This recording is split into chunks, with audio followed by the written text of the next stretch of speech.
Yeah, I'm wondering how many heats it's going to go if maybe we get 5 heats whenever it rolls over, and then the B main would mean a lot more. Only taking 4 guys, you'd really have to race your heart out.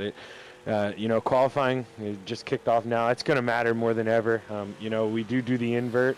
Some people might try to play for that middle to start up front. You do not want to get caught deep in the field in a heat race here. You're going to have a long night.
Ooh.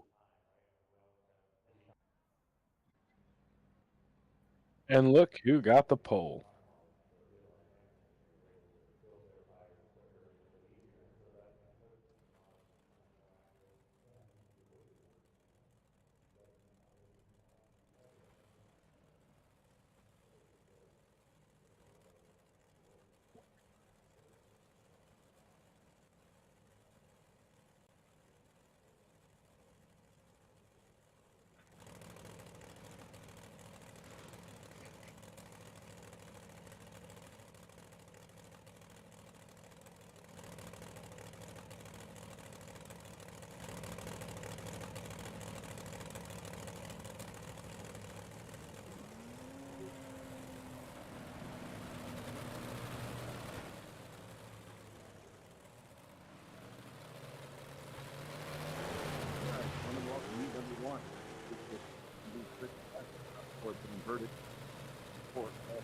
How'd What a I do paint this? job for Dino.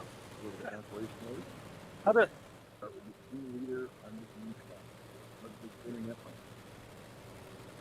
Yeah, I had to come out with some little color. So,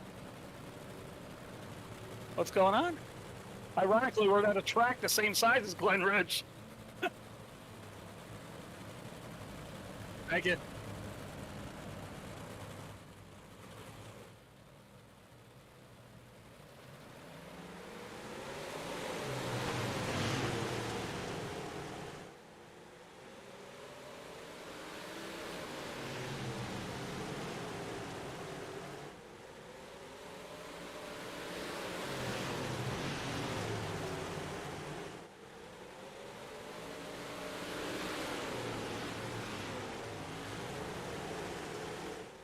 Ah, crap, I'm not paying attention. I apologize. Yeah, Dino's really making it work in 3 and 4, but he's having a lot of trouble in 1 and 2. It seems like, but there's Tyler disappears there for a second, but comes right back at him there in the middle, and he's gonna beat him to the line there. He's just got to figure out how to get around him in 1 and 2. Oh, contact in the back.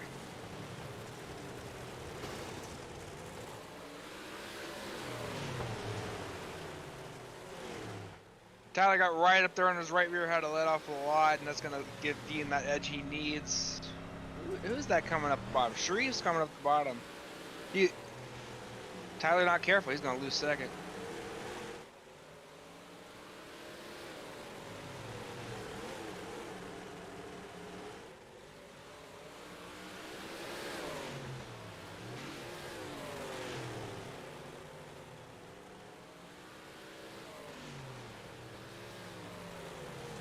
Well, I actually don't look at the mirror, but because this track is so tight, I was looking to make sure I was clear on Tyler, and then once I knew I was clear, we moved up a little bit and did what we needed to do.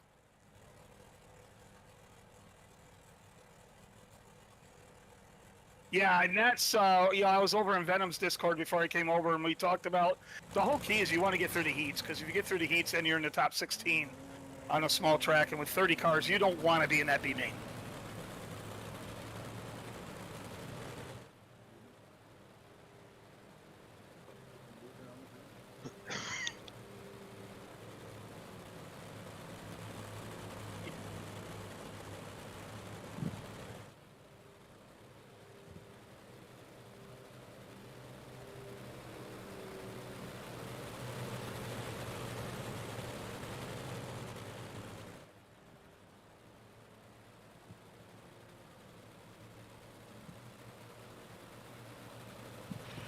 Now, Dean, you made the bottom work in 3 and 4 very well. How different is 1 and 2 to 3 and 4 right now? Well, there's a lot of slick in the middle of 1 and 2, where there's a lot of tack in the middle of 3 and 4 for your entry. So my entry was terrible. So in other words, 1 and 2 is burning off quicker than 3 and 4. 3 and 4, you got that whole lane. There's like 3/4 of a track that has tack.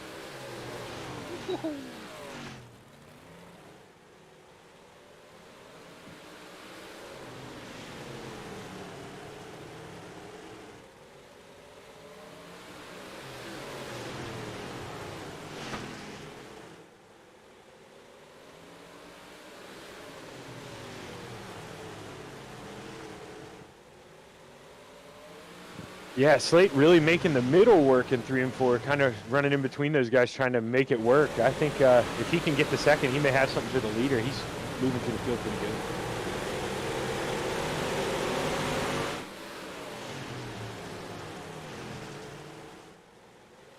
Yeah, and Barker back there in 5th trying to make that Lacey line work, something we haven't seen in a long time. But he's getting right up there on the 444, and he's going to fall back just a little bit, unfortunately.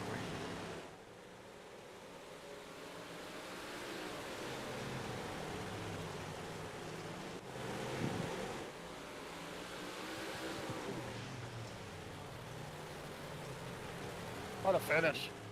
1/100th of a second. Yeah, 1/100th of a second.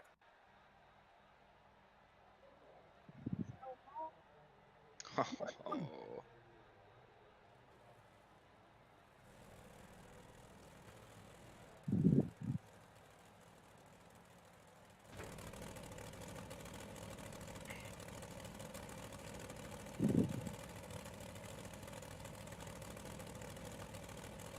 Yes, you do.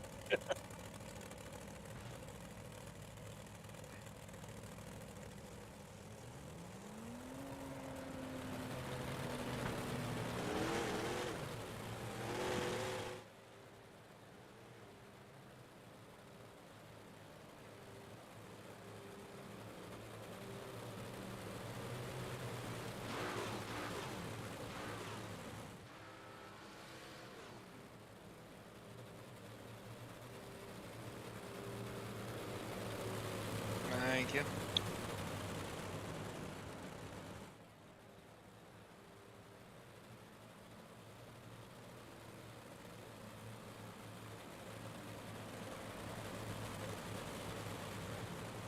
Slate and Realm.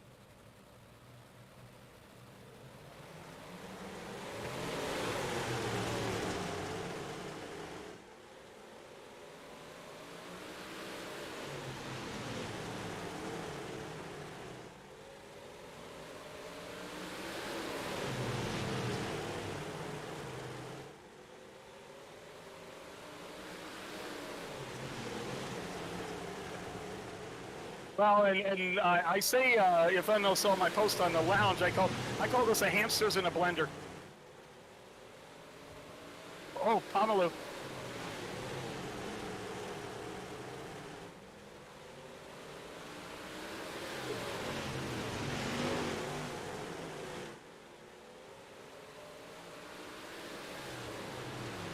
Yeah, this being an open setup, you got to wonder maybe he went a little more aggressive with the gear, knowing that he has to make the bottom work, because if you're not out front, you know, you got to find the way around. And the leader, as Dean showed, you want the high line in 1 and 2, so he's got to try something else.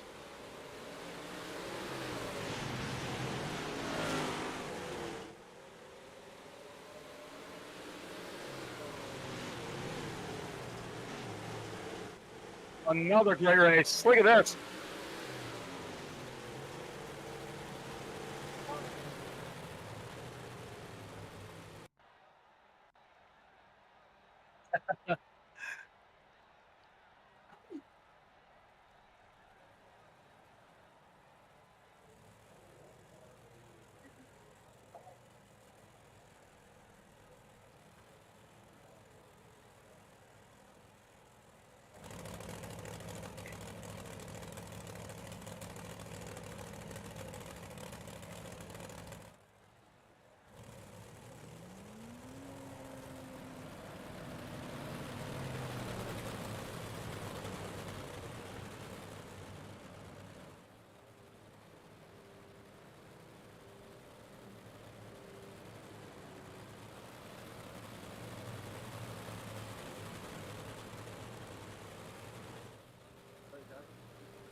You actually had a good run.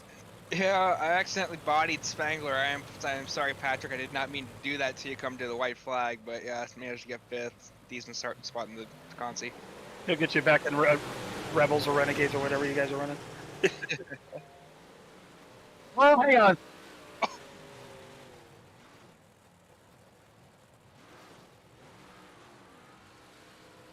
Oh my God.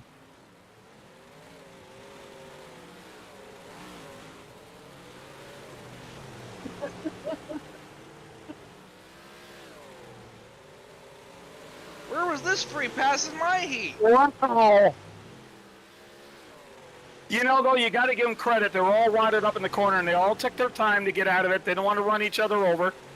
And Fairbury.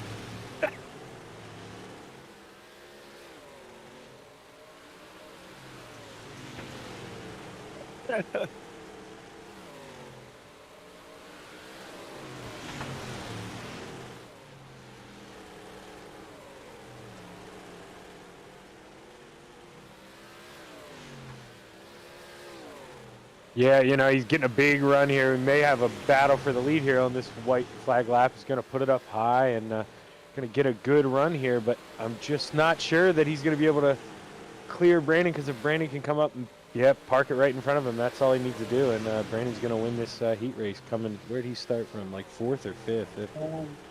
Brandon is deadly down low, too. So if that track burns off in the middle and the bottom stays there, Brandon's going to be tough.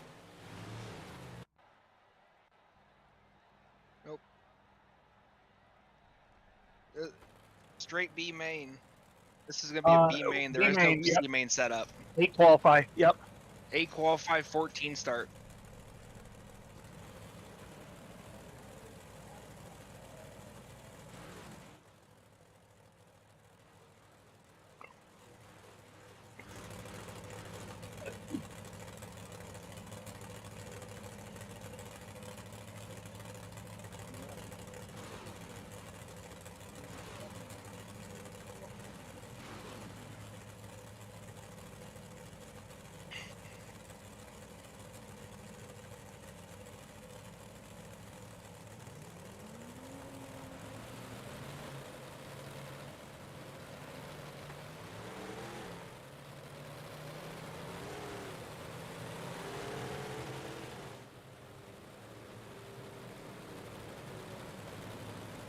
Thank you.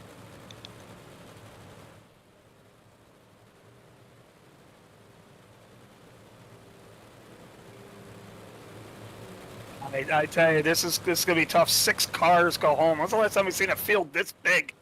At the smallest track, ironically. So Marty, just have the wide angle lens on all the action.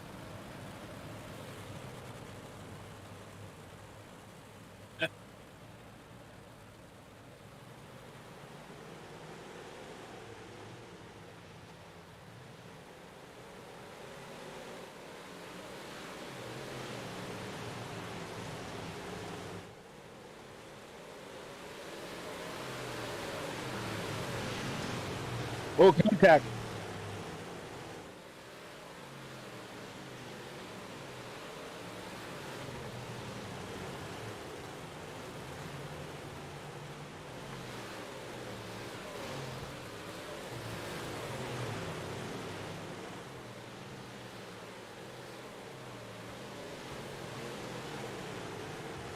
Yeah, I think Goldner, obviously I don't think it was intentional, but Butch Baker got in the back of Goldner a little bit, and Goldner ended up getting sideways in front of Dittmer, but Dittmer was able to keep it going and held on to it. But we got a heck of a battle here for the qualifying spot.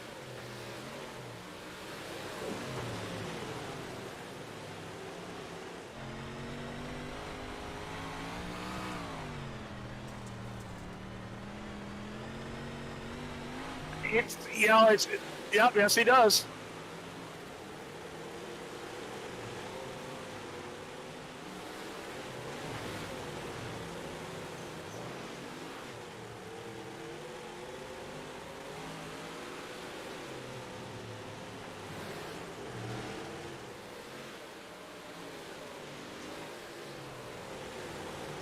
Yeah, tough deal. It definitely looked like a little bit of netcode, but it looked like Pomerleau maybe turned in a little early. And, you know, Connor being the lower car, he doesn't have to give that spot away. Nothing forces him to turn in early. And no, you have a tendency to, but you're right, Zach. You have a tendency to diamond when you come off the corners here.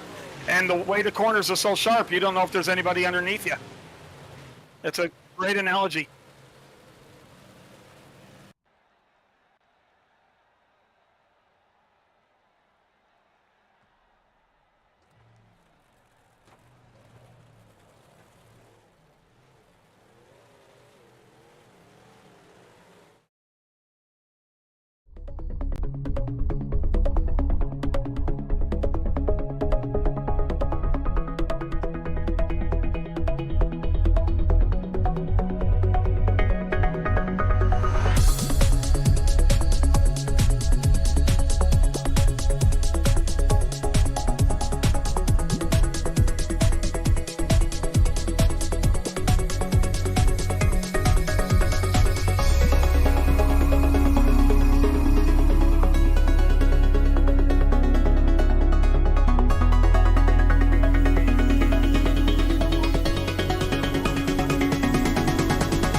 It's time for another edition of RSN Trackside, powered by Bob Johnson Auto Group on Rock Sports Network. Kiss on the champion, trying to be a bit of a hiatus. So let's get.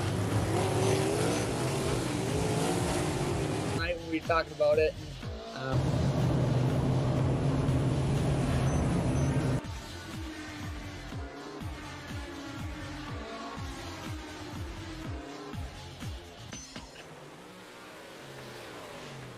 All right, I hope you can hear me now as we're back. Apologies for the technical difficulty. It was a, let's just say it was an unintentional drivers only broadcast during the heat races. We'll say that. We'll say that. It's okay. You should be able to hear me now. Marty Sicalo with you back on the Coast to Coast Racing Network. Zach Chapman, Dean Reynolds, Brandon Dittmer. Guys, final thoughts before we go racing. Well, realistically, if we were going to have an issue, this was the best night for it because this heat racing has been phenomenal. You haven't needed to listen to us. 3 wide battles all over the track, and hopefully it carries on into the future. Right. Notice not practicing. Just want to make sure you know you're in. Absolutely. Good car. Good night. All right. here we go. We are set to go racing for 30 laps at Fairbury. Let's meet the field and give you your RSN trackside starting lineup. On the pole position, Dean Reynolds in the 79. Next to him, Logan Wentz in the 118. Row number 2, Trevor Giroux with the 075. Next to him, it's B-Temp, Brandon Templeton in the 31. Row number 3, Tyler Wilson, the Macho Man in the 42. Next to him, Sam Bachman in the 107. Row number 4, Trent Verstraeten, who is in the number 88. And Sean Green next to him in car number 271. Rounding out the top 10 this evening, we'll get this loaded up here for you. Randy Shreves, number 56, Alan Slate in the 222. Row number 6, Brian Lawson in the 9, and Jason Butterfield in the 93. Row number 7, the Money King, Kyle Moonen in the 24, and Scott Rayom in the 444. Row 8, Jack Clevenger in the 78, and Anthony Morano in the 32. Rest of the field looks like this. Butch Baker in the 97, Greg Parmalee in the 4, Bob DeGood in the 7, the High Side Banger, Patrick Spangler in the 39, the Spider Monkey, Brandon Dittmer in the 83, the Mayor, Steve Bixler in the 75, Canada Connor, Connor Ross in the 35, Alex Pablo in the 397. Alrighty, Brandon, best of luck. Same with you, Dean. Thank you. All right, Zach, 1 to green. Who's your pick to win? I'm going to go with Trevor Giroux. You know, he's looked good anytime he's been in these 358s, and he's starting there in the top 4, and I think he's going to park in victory lane tonight. All right, I'm going to go with Logan Wentz here for the win as the field makes the way off turn 4. Lucy Olson Star, first feature of the night. Let's go at Fairbury. Yeah, it looked like the top maybe rolled a little early, and then he had to let up, so it did help Dean get a good run into 1 and 2. We'll have to see if he can pull it off here in 3 and 4. 3 wide for the look out, lead. Tyler Wilson. Heading that bump in turn number 4 that can make or break your night. As the field's off at turn 2, it's Reynolds and Wentz. They're still side by side. Watch out, man, because B-Temp's coming 3 wide for the top spot. Dean leads lap 2, Zach. Yeah, Dean's doing a good job of putting his car right there in the middle, so he gets a good run off of 3 and 4, and he's just low enough that Templeton can't really come up the track because Templeton's making a lot of time up on entry. Oh, they both go up the track. Templeton trying to use it to his advantage. It's 3 wide off at turn number 2. But Templeton with no yaw in 3 and 4. This could help out Bachman take away the 3rd spot, and he did at the stripe. Wentz could clear Reynolds here off the corner for the lead. Yeah, Wentz is getting great runs out of 2. Just not as there in 3 and 4, and Dean's doing a good job of not necessarily committing himself to the bottom. He's keeping the motor wound up in the middle of the corner and not hurting himself on exit as much. And Logan Wentz takes her to the point. We saw Santa Claus send it in. Of course, we're talking about Dino's festive Christmas scheme for the holidays, and now off the corner, it's Wentz with the advantage. Now Bachman tries to attack on Dino for 2nd, but B-Temp wants to be a factor in this too, Zach. Yeah, I feel like Templeton quite possibly the fastest car on the track right now, but whenever Dean and Logan got into it a couple laps ago, it put him in a bad spot where he probably didn't know if he could throw a slider in 3 and 4 and clear him or not, so he just had to check it up, and it tightened up on him real bad, but he's making back up the time real fast. Absolutely. Has he possibly searched for options here? Yeah, I mean, he's down there. The one thing nice is he's kind of making it work. He definitely not in the preferred line, but he's making it work, and no one else is trying it, Marty. Not even looking back through the field. No one's as low as him in 3 and 4, and he's going to have a lot of that track left if he's the only one using it. Templeton also low. Dean, though, as low as possible without hitting that turn 4 hump. You see there he held his line compared to Logan Wentz, but Wentz with a nice drive off for turn 2, and same with Bachman, who looks for the 2nd spot here as we complete lap number 11. Yeah, you know, you're right, and I think Brandon, he's really trying to make the bottom work, and he is making it work in 1 and 2, but I just think maybe he's being too aggressive in 3 and 4, because you see as he goes over that bump, it's really costing him straightaway speed as that left rear tire kicks off the ground. Yeah, you can't get on the throttle when you're on the bump, or else your car's just going to freak out. Will send you sideways. Man, that was a one-wheel in it there off of turn number 4. Looking like Eric Rudolph out there. Caution. Bobby First Good caution of the night. on lap number 14 as the 7 of Bob DeGood goes around. hats off to the 24 car field who just went 14 laps. Absolutely. And they were running 3 and 4 wide. Great run. Whatever you do, though, don't jinx it, Zach. You're right, Marty. Here's a look at what happened to the good. It was the contact from behind. Yep, the mayor caught him. Give credit to Bob, though. That was not bad of a save. No, he did a great job of catching that pretty early. I'm looking at this restart here. Looks like Logan, who has been on the top all night, he's going to pick the bottom here. Maybe he likes the bottom. Maybe there's some tack on the straightaway, but we'll have to see if maybe Dean can pinch him down like Logan did to him, and maybe Dean can get this lead back. All right, cross flags coming in just a moment. That'll mean halfway home. Let us know who you're rooting for in the chat. We've had a quiet chat all night tonight. Let us know who you're rooting for as we're set to come back to green. You're watching from the Chapman Racing drone shot here, but I think they turned the lights back on. So we'll go an extra lap. Now the lights are off. And Anthony Morano, to no one's surprise, up 6 spots. He's up in the top 10 now after getting in that accident in the heat race. You know, if we get a couple cautions, nobody wants that, but Morano could be a factor for this win. He's fast. Morano, your biggest mover of the race so far. Let's see how Wentz times this restart. There he goes. He's able to clear Dino easily to turn number 1, but he looks underneath. Up the track he goes. Templeton has to step out of that as they make their way down the back chute. Caution though back out. Steve Bixler went around in turn number 2. So lap will not count. I should say position changes will not count. The lap will count, obviously, with it being high racing. Here's look at what happened to the mayor.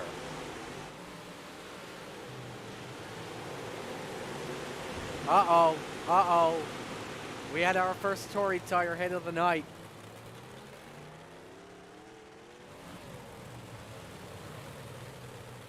I had a feeling that was going to happen. Unfortunately, these Tory tires, they don't move, unlike the World of Outlaws video game.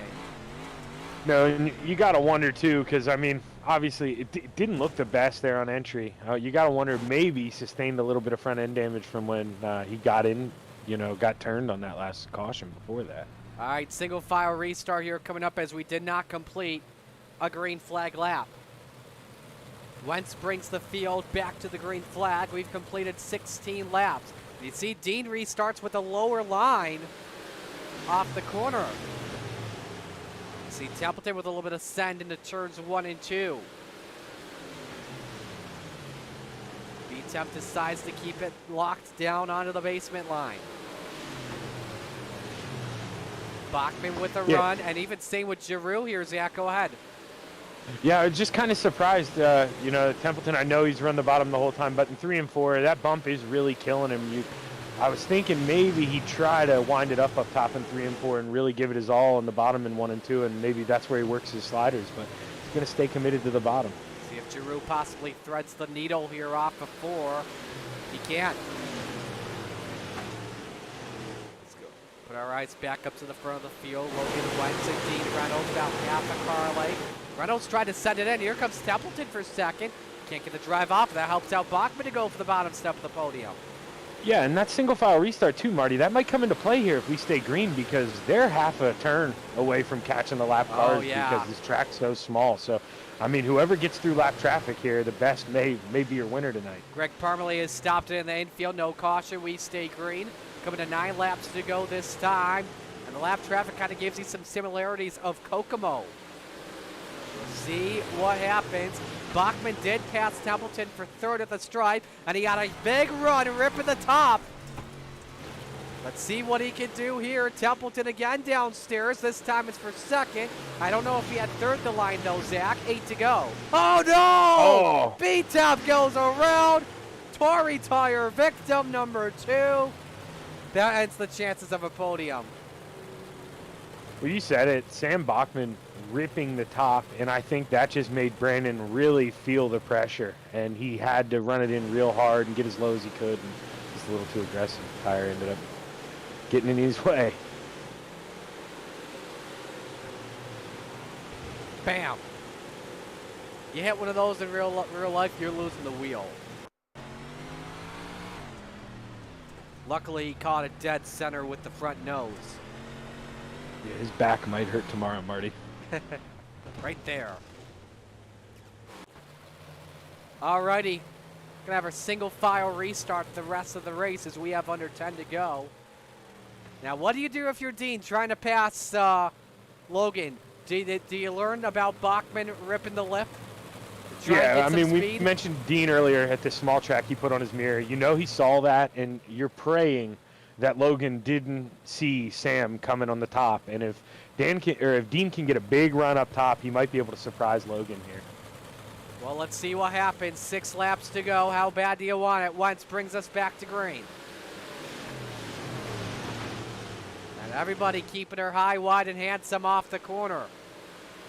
Wentz opened up a nice gap. Here we go underneath. That's Morano in the 32, your biggest mover of the race.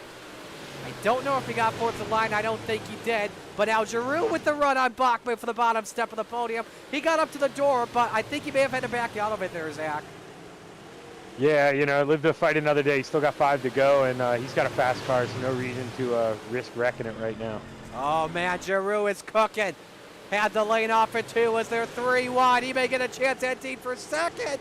Oh, my, that's tight. And Morano nearly got it, but we go to yellow.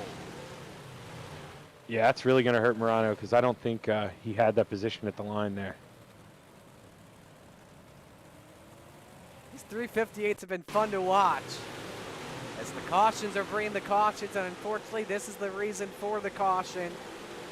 Our buddy, the Spider Monkey, got the wall. I think he told us at break, Zach, that he was a little nervous about hitting that wall, and the wall bit him. He did tell us he'd be surprised if that right front was still on the car, I think, at the end of the race. This new damage model is a real tough one on those tires. I mean, as they should be. You know, you can't go beating them up in real life either. But it's definitely, it's added a new dimension to this. All righty, well, there was a lot of serious challengers there that Dean had for second. Is that just what Wentz wants, or is he not out of this one yet? I think Wentz, as long as he keeps getting these good restarts, you know, it's going to take Dean even 2 laps to get back up to the bumper if he lets him pull away to another 4/10 gap again. So these restarts really matter. Dean's got to be right there, and you know, you don't want to do it. It's almost not worth the risk, but sometimes if you want to go for the win, he maybe try to time that restart, you know, make sure he's going a little bit before the leader and throw a big slider here in 1 and 2, but we'll have to see what he can pull out of his hand. Now, I don't know where the pace car is, but I think we got to go back to green this time. Yeah, pace car is in. Here we go. 3 laps to settle it. Check that. 4 to settle it. A great jump from Logan Wentz. Everybody dancing with the devil off of turn 2. Bachman shows his nose underneath. Here comes Morano. He looked for the send on Giroux for 4th. Couldn't get it to work. Contact between the 2. Everybody hangs on. Bachman gets a gap on Giroux with 3 to go. Yeah, that was a big train wreck there. It caused a bunch of commotion as far as like 7th or 8th back. But, you know, they were able to straighten it out and keep on rolling as you got 2 to go here. And Dean's right on Logan. All righty. Now keep in mind, nobody's tried out the slider yet. Oh, Reynolds puts the back of Wentz. Everybody hangs onto it. White flag is out, 1 to go. Wentz plays defense, protects the slider. D looks for a run off of turn 2. The 2 nearly get together again. Wentz plays defense, protects the slider. He slides it himself. They come to the checkered flag. Oh, Dino caught the wall. Wentz wins. Give it up for the 358s tonight. They put on a heck of a clinic. No, that was a great race. Dean used the bumper a little bit, and that's racing, Marty. That's how you do it. That's how you give somebody a bump when they come up and get in front of you when you got to run, and you don't spin the guy. You know, for everybody out there watching, that's a perfect textbook example of great hard racing. Ah, that was phenomenal. Great amazing stuff by the drivers. Absolutely great stuff. So, biggest mover of the race was Anthony Morano from 16th to 5th. Can you stop up and get your pictures? Or FBI. interview and Discord? Here's a look at your results. Wentz the winner by 0.2 of a second on Dean.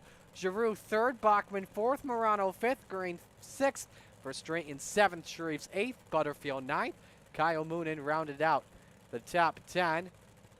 A look at 11 through 20. Believe every driver finished on the lead lap except for Greg Parmalee, who DNF'd. So, but these 358s at Fairbury, a nice start to the return here. Let's begin with our third place finisher in Trevor Giroux. Trevor, walk us through your race. You were hoping that something would happen with the top two, but you stayed up there near the front. Walk us through it from your perspective. Honestly, it was a great race. I wasn't expecting to have too good of a run here, but we'll definitely take a podium. I was making that top work, I think, better than anybody, at least up front. you were. Holy shit. Yeah, and I was getting huge runs, and then wasn't able to take a lot of the runs anywhere, so it had to lift for the car in front of me. But once they left me a gap up there, I felt like I just got insane runs, and sometimes I had to move to the middle, and that's how I got the past Samuel there through the middle. So it was good. The car was working everywhere. Great car tonight. Trevor, I'll be honest, when you went around the outside of me, and thank God the yellow came out, I'm like, I'm going back up to the top. I didn't think it was that good, and hopefully I gave you enough room because you had a great run, and man, what a run you had. Yeah, that you guys gave me tons of room up there. I was kind of like, I didn't want to see that caution. You can blame me, Trevor. I picked you to win at the end of the day. Oh no, come on. Dean, good news. I actually didn't pick you to win. So I actually picked the guy that won. So, but Trevor, who do you want to give shout-outs to on the run? I want to give a shout-out to one of my best friends, Trent Verstraeten. I went to school with him. Basically, grew up with him. One of my best friends. Caleb Elder, who races on the sim as well. One of my good buddies, and my soon-to-be wife. My parents. I don't have any sponsors, and I don't have a team. I'm a free agent, but that'll round that out. All righty. Well, we'll let you go. Great run, and we see you in a few weeks. Thank you. Great run. Great run, Dean. Thank you, man. All righty. Let's talk with Dean, our second place finisher. Dean, you went for it on the final lap. You were trying that high side, and you nearly got it. What was your strategy? Were you thinking about a slide job, or were you keeping it on the outside? No, I was going to keep it on the outside because I had a feeling I thought Logan was going to do the block. And here it's tough to go down low because you lose so much momentum. So I said, I'm going to sail it. And I had a little bit of a lane, and Logan did what he had to do. He apologized on the mic, and I said, no, man, I would have done it to you. I would have got my car really wide, too. And, congratulations. He hung on the outside on that start. I tried, and I tried, and I tried. I think we were side-by-side for 10 laps. We didn't touch once. Congrats to Logan. He earned it, and I'm not really happy for him. He's he's part of the Morano team there. We're in the Discords a lot together, and he earned it, and I'm glad he won. And to see one of my teammates behind me and Sam Bachman, that was a great race.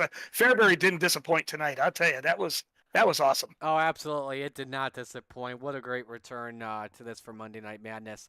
Who do you want to give shout-outs to? Well, I got to say thank you to the Full Throttle Motorsports gang. They're helping me out, and you can tell there's a lot of guys faster than me on that team, but they're helping me out, like Anthony Morano and Bachman, and we got Scotty Riome on the team as well, and they're just a great bunch of guys. Got to thank them. Swan Speed Shop.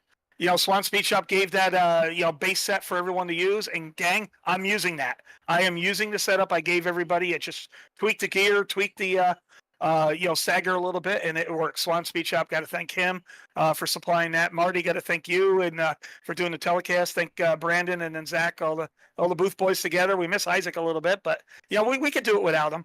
So I got to thank them, and got to thank Roger for listening to me and Morano. We bugged him about open 358s, and I'll tell you what, I think we found something really cool on Monday nights. Absolutely, yeah, we definitely did. You staying with us for Rebels, or you got BRP?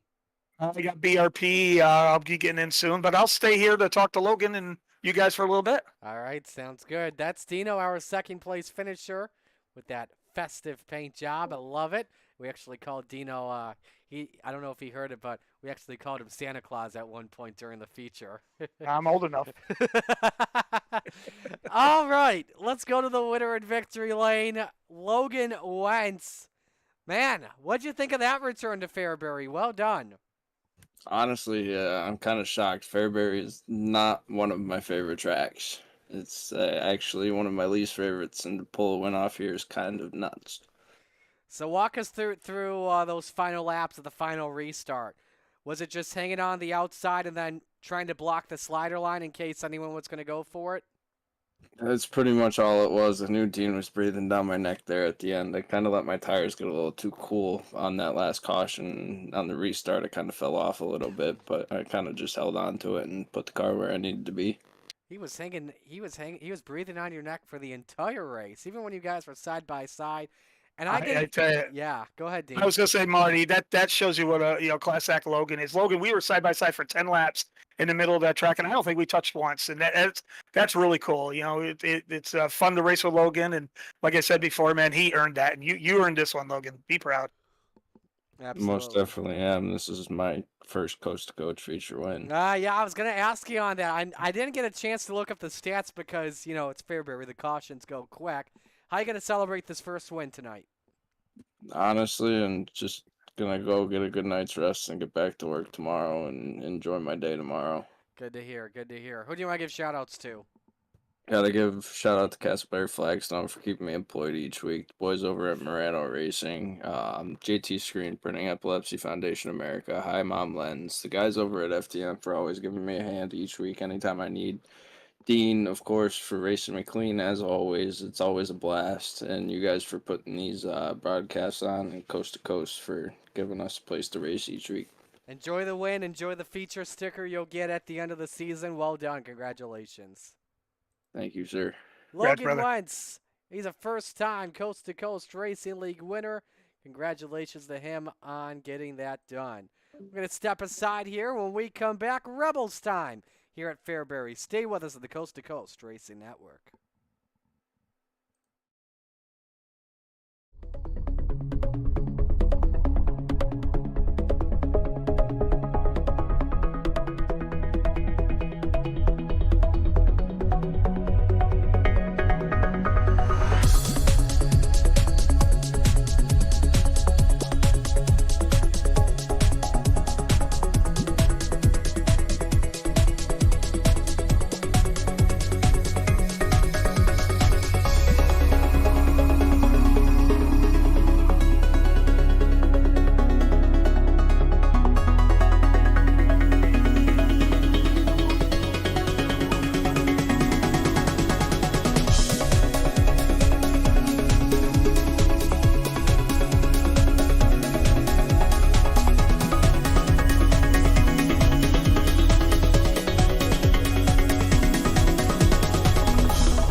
It's time for another edition of RSN Trackside, powered by Bob Johnson Auto Group on Rock Sports Network. Gets on the champion, trying to be a bit of a hiatus, so let's get.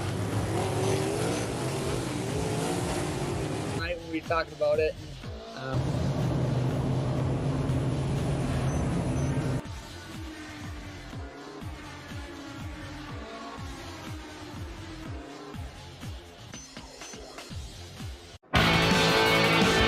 Well, good evening, everybody. Welcome to our weekly race chat. Adam Ross and Clinton Jeffrey are live and interactive every Tuesday night. Rivals Race Chat is your home for race discussion, debate, news, interviews, and more. They'll even take your questions and comments live on the air and talk to some of the newsmakers each week. Tune in every Tuesday night at 8 p.m. on G-Force TV.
We are back here on the Coast to Coast Racing Network as we're getting set to go here for Rebels action at FALS. And Rebels, as always, is brought to you by, pardon me, our good friends here at Malcolm's Mills Mill Riding. We'll bring the cameras back on.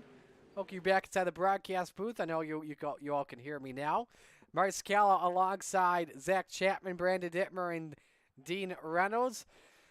So going to be a completely different race, obviously, with the sprint cars at Fairbury. Sprints different than 358s. What do we expect here for this sprint car race coming up here, Brandon?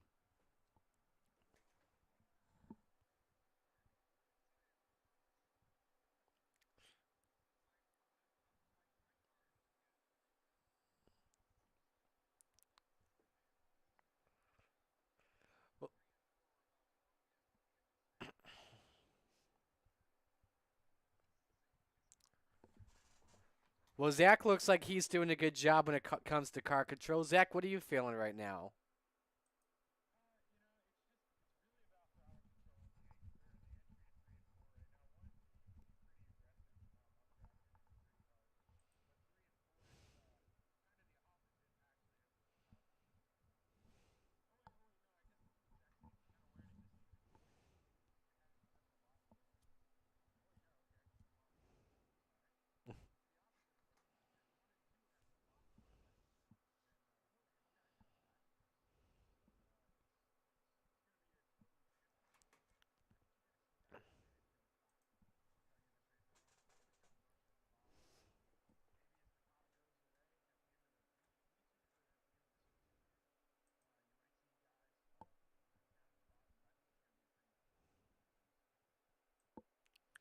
Yeah.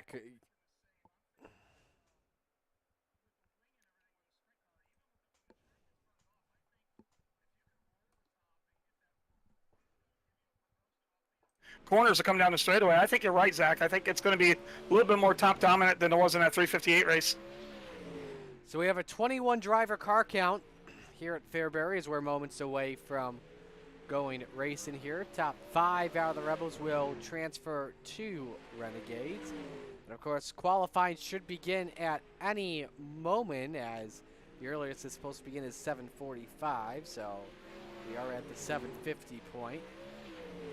Hello to one of the Moors that's checking in on the Coast to Coast Racing Network chat. That, of course, is Rick Moore, watching that Moore gang tonight, them sprint cars, and apparently you guys can only hear me. Dean, say something. Something. Okay. I think we got it fixed now. Boogie on out of here, and they'll have some fun at, what's it, Kevin Harvick's Kern County it's called now? Yeah, that's the new name of it.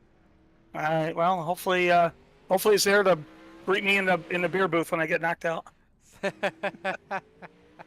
All right, guys. Brandon, good luck. Zach, good luck. And Marty, thanks again. I'll be watching later on. No problem, Dino. Take it easy, buddy. Take care, guys. Have a good Yep, one. good run tonight, Dean. Thank you, man. All right. Rick Moore will be watching the Moore gang tonight, them sprint cars. Hello to Dan and Butchie. And Butchie's rooting for Lawson tonight. How about Brian making his return as well to sprint car racing? I don't think anyone saw that coming going into the new year, because we all know him as a modified guy. Yeah, that was big news. I'm personally more excited about a little bias, but the Myerstown Missile committing to the High Limit Series. Oh man, I'm a big Brent Marks guy running around here, and it's going to be exciting to see what they do running like a full-time big schedule and not just around here locally. I'm excited for them. All right, qualifying set to go here. 2 minutes of qualifying for the drivers. Track record for Rebels at Fairbury is Jesse Bandy at a 10:4.76. First driver on the track is, of course, the Spider Monkey and Brandon Dittmer. Again, you can see the qualifying times and how they're doing the bottom of your screen. If it's purple, that means they're working on a pole lap. Green means they're working on a better lap. Orange means they're working on a slower lap.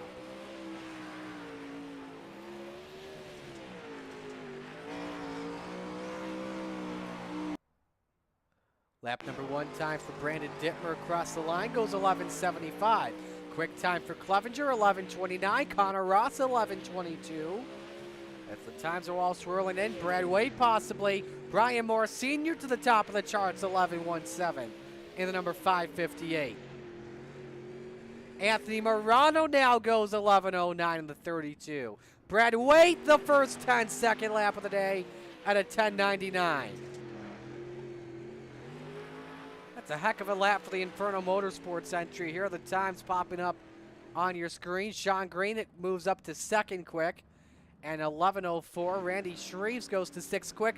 Quick time for Trent Verstraeten. How about a 10.97 for the driver of the 088? That's a heck of a lap that the Canadian just put up.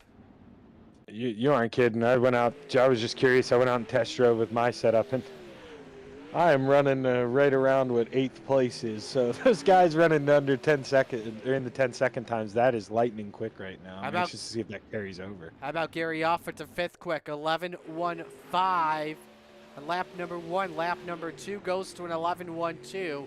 But Trent Verstraeten is the quickest man at Fairbury with a 10.97. Only 2 10-second laps here. That's crazy. Yeah, well, honestly, it's kind of crazy that they were able to do it on this track. That's impressive throttle control, because it is open setups for sure. Everybody can do their own little tricks, but I mean, you're not getting down in the 10s right now without an excellent right foot. That's really impressive of those guys. Absolutely. Well, we're set to go racing. Heat 1 brought to you by Flatline Racing Bodies. Here's the starting lineup. On the pole position, Joe Backus in the 46. Next to him, it's Canada Connor Ross in the 35. Row 2, Anthony Morano in the 32, next to Trent Verstraeten in the 088. Row number 3, the Bassman, Roger Craig in the 747. Rich Hollins next to him in the 116. Rounding out the field tonight, you have the Mayor, Steve Bixler, in the 75. Like I mentioned, just about a 20-man car count this evening, so everybody will make the show no matter what. The focus right now, Brandon, is who starts on pole for this heat. Mike's muted. That's going to be extremely important here, because fighting through traffic this place is not a fun thing to do, especially late in the feature with how slick it's going to end up being. So this is a very, very big heat races.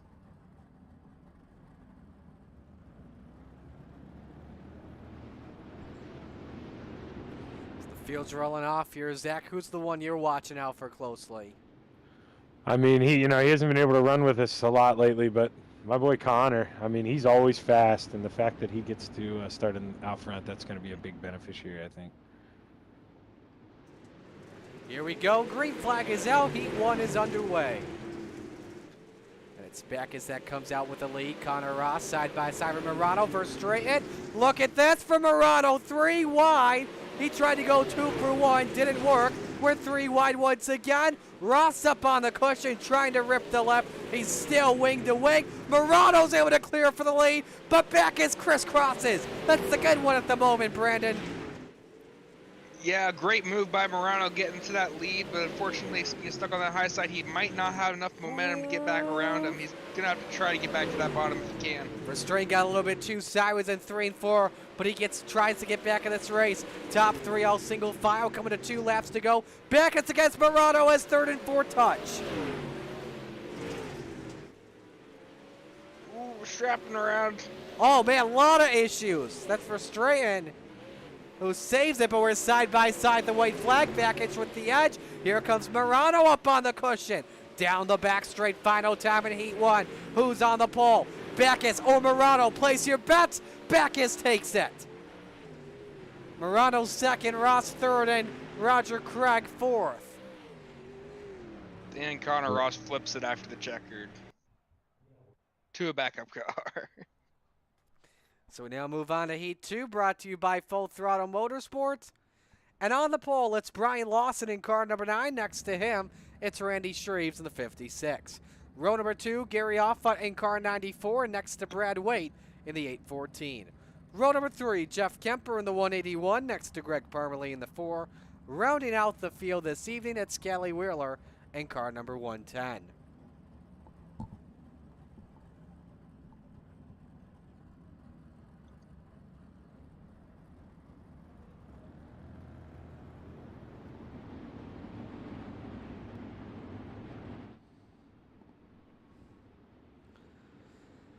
So winner starts next to Murano in heat race number 2.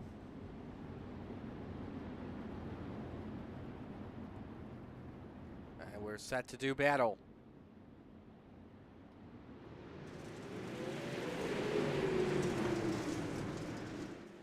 Lawson with the edge off the corner. Shreves tries to get the drive back into it. Everyone's side by side here. And Randy Shreves leads lap 1. Here comes Gary Hoffman in that 3rd spot, trying to take away 2nd as the field makes their way off at turn 2, Zach. Here comes the 94. Yeah, I'm kind of surprised at the way the track's going. It seems like the middle definitely wants to be the fastest, but, they're creating a lot of good racing right now because nobody knows where they really want to be. How often and wait as I say that they get together, how they didn't get together beforehand, I don't know, as Shreves has a huge gap on Gary Hoffman. And it's Lawson and Wake for the 3rd spot. Remember, Wake was 2nd quickest in time trials, but nothing's working out for him here with 2 to go in this heat race, Brandon. Yeah, a little bit of contact at the back, around goes 1. That's yeah, Kelly Wheeler. Closer you get to somebody, the harder you're going to push your car, and that you see that middle groove, it's almost acting as a second cushion, so you get the right side tire on, it's going to send you flying out of that corner if you don't get too high, like. Well, Shreves with the win. Gary Hoffman 2nd, Bradway 3rd, Brian Lawson 4th, and it's Kemper Wheeler and Parmer Lee. So we now move on to heat race number 3, brought to you by Glen Ridge Motorsports Park. And here's the lineup. The Spider Monkey, Brandon Dittmer on pole position. Next to him, it's Jack Clevenger. Row number 2, Brian Moore Sr. next to Sean Green. Row number 3, Mike Cranmer and Bob Curtis. Rounding out the grid, it's Gentleman Jack Hit in the 217. Alrighty, BD, best of luck.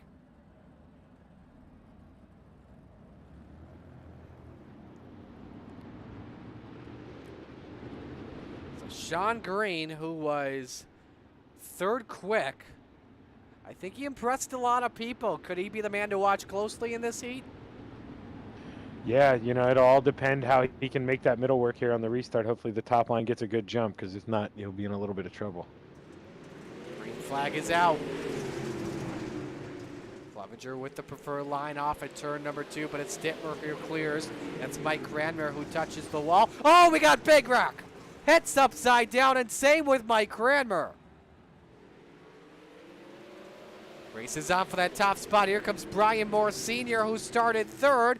Able to clear Dittmer. Dittmer trying to fight back.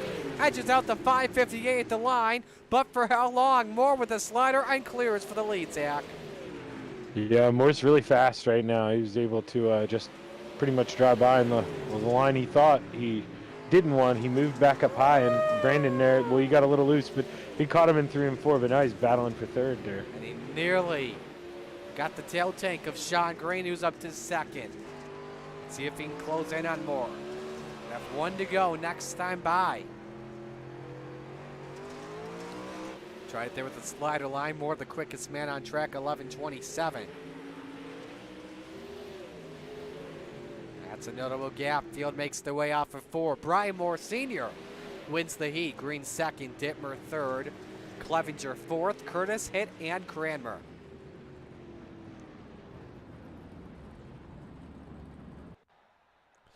Alrighty, warm-up time here. We'll step aside and take a break as well. Stay with us on the Coast to Coast Racing Network.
All right, in the final minute here of warm-up, Brian Moore Sr., the quickest at 11:40.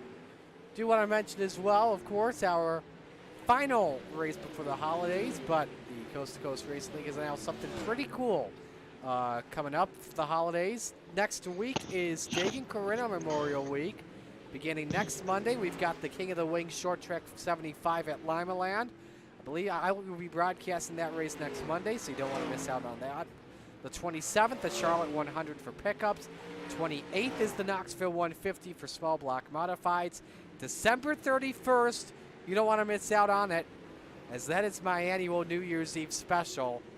We did it last year with Indy Cars at Michigan, celebrating the So Long, the farewell for Indy Cars.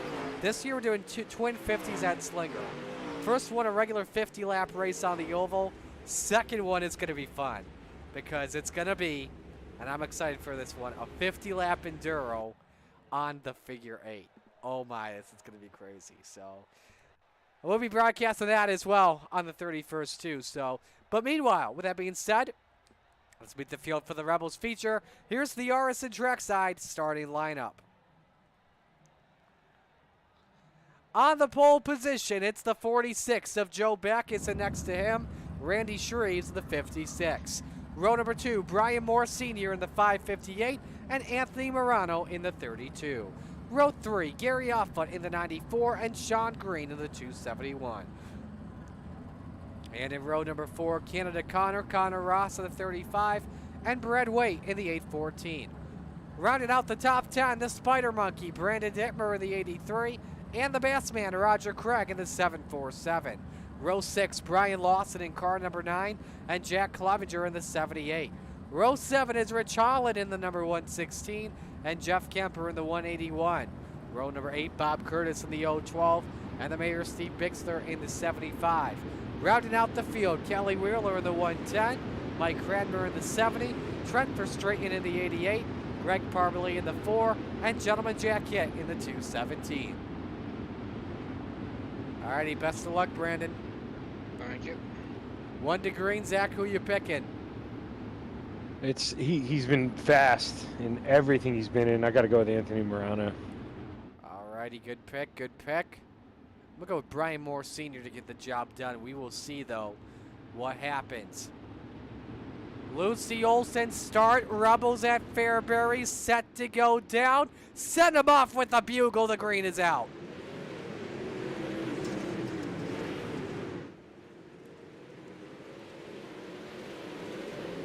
Moore to the lead already. How about that slider from the 558? But there's contact with Backus. He hangs on to it as he leads the opening circuit. Down to turn number 3. Shreves in the P2. Oh, we got one sparking. Oh, we got 5 cars around at least.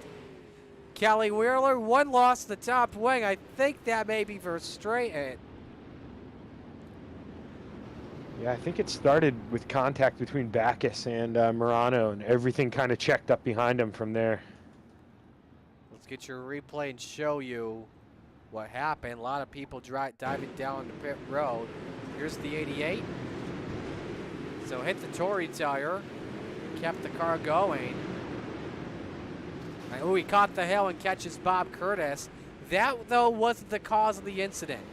This, I believe, was. Watch Sean Green in the 27.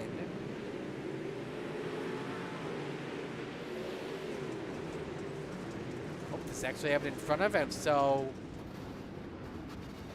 you see Bixler off. But one more look at it. We'll give you Bixler.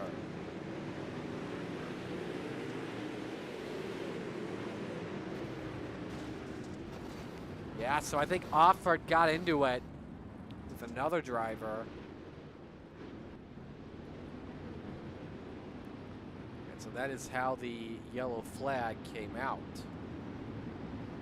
Still trying to reorder the grid here. I think they had to extend the caution. I believe you are correct. So again, Brian Moore Sr., your race leader. They'll be double file with Joe Backus, Randy Shreves, Anthony Morano, row 2. Connor Ross, Brandon Dittmer, row number 3.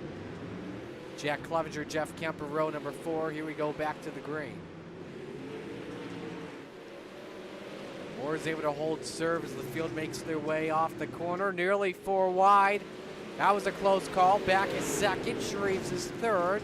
Here comes Anthony Morano on the top side. Already up in that 6th position. Check that the 5th spot. Randy Shreves 3 wide. Meanwhile, Yes, the third. Daddy's Money, Connor it is making Connor. his way up there. Woo! And he slammed the door right in Randy Shreves' face. And you were mentioning Connor too, best lap of the race so far, and 11:53. He's got some bite under that 35. Oh my goodness! Oh. Was that Morano? Yes, it was. Holy moly, we just saw a man fly! What on earth did we just witness? Zach, can you see my reaction right now? Dude, that was unbelievable. I mean, I was watching How TV in the through- world did he fly into outer Dude. space like that? Launched over the tire.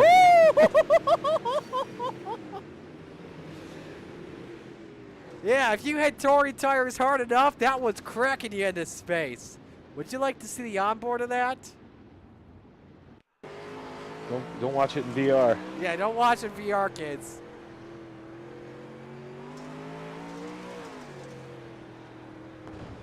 Whee!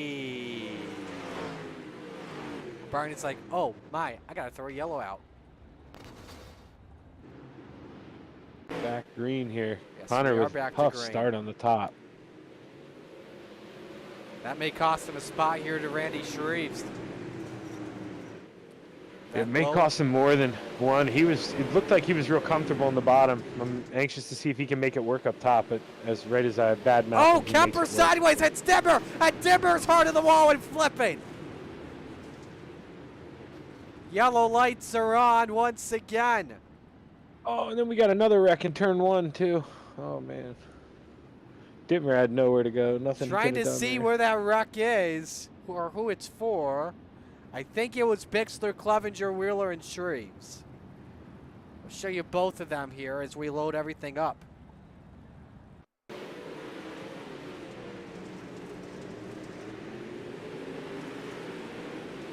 Yep, Evan Kemper just hooked, hit there to help him out with some net code.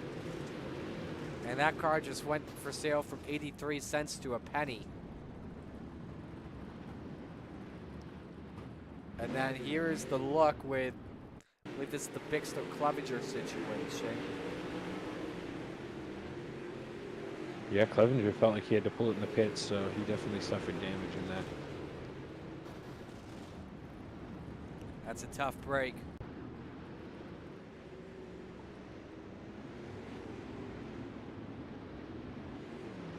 So field is cycling through with double file once again. 9 laps up on the board. Moore and Ross will bring us to green. Moore is just doing an excellent job on these restarts. He's really clearing out, and by the time, it takes anybody 2 or 3 laps to get to him with a start like that. Ross edges out Shreves for second. Bob Curtis has crashed, no caution. Ross, though, getting a run up on the cushion. I don't think Moore really has the memo. Ross could be looking for the lead here in about 2 laps from now, Zach. Yeah, he's really fast. I think he's kind of surprising himself. Like I say, he was committed to the bottom early on, but now, he is rolling up top real fast.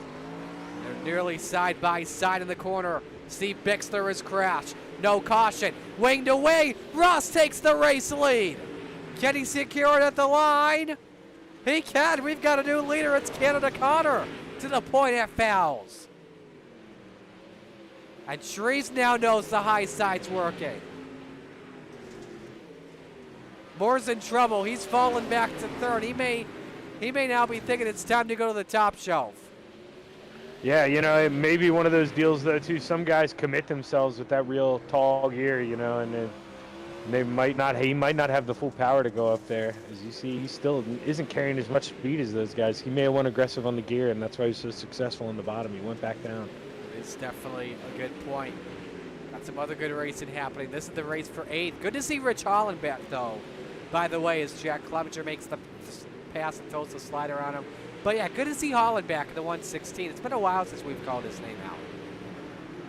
Yeah, definitely. You know, we've been calling out some old names and a lot of new names tonight. It's really cool to see the league expanding, and we've had great clean racing even with all the names. How about Jack Head challenging Moore Sr. for third? Moore may have used up the right rear tire. I don't know, though. That could be a factor as he is just dropping backwards. He's now 3.5 seconds behind the leader in Connor Ross. Yeah, definitely. His car just doesn't seem to like the track right now. You see, I mean, the fast guys there up top, and he's watching them drive by him, but he's just not able to do it. He just feels more comfortable in the bottom. We do, though, need to give a lot of credit to the 217 of Jack Head. This man started 21st. He is now running in the 3rd position. Here are reports that Jeff Kemper has taken her to the pits. Quickest lap of the race to Randy Shreves, 11:47. And he's down within 2 or 3 car lengths. And look at all this lap traffic the leaders are approaching with 8 to go, Zach Chapman. Yeah, you know, I hate to be cliche about this, but he's almost got Connor right where he wants him. You know, you got lap traffic battling ahead, and Connor's got to wait, pick and choose, and he can follow Connor right by, so he gets to make up even more time here. But We'll Connor... see if he throws a slider when they clear. Oh, now Roger Craig slows him down just a bit. Tried to go low. Shreves with a chance to attack as Denver's off the pace. Side by side for the lead. Ross tries the slider on Shreves. Shreves with the crisscross. The 56. Oh, the yellow flies. Oh, no. And Shreves is going to lose the lead from it. Connor's got it. He gets a breather. This is what you love about dirt racing. Yeah, we're going to have to ask Connor where he hid the horseshoe. So Dittmer hit the tire, then tried to gas it to a wheelie for us on air. And then, yeah, he just lost control. Oh, man, he hit a light pole, too. And he's trying to do wheelies in his pit stall. You like the way that's moving. It's still doing it. When we fast forward to live. I don't know why, but okay. It's like... Couldn't have been a bigger break for Connor here. Not only did he get the lead back, but now, you know, unless there's something abnormal happens, you don't think he's going to catch lap traffic in 5 laps. So it's just should be a battle between the front 2 here. 9 cars on the lead lap. Ross and Shreves, maybe even Jack hit for the race win. A 5-lap shootout. Here we go. Yeah, you're right, Marty. Up 18 spots for him. You know, that caution, he may actually have been the biggest beneficiary here. He's challenging Shreves for second.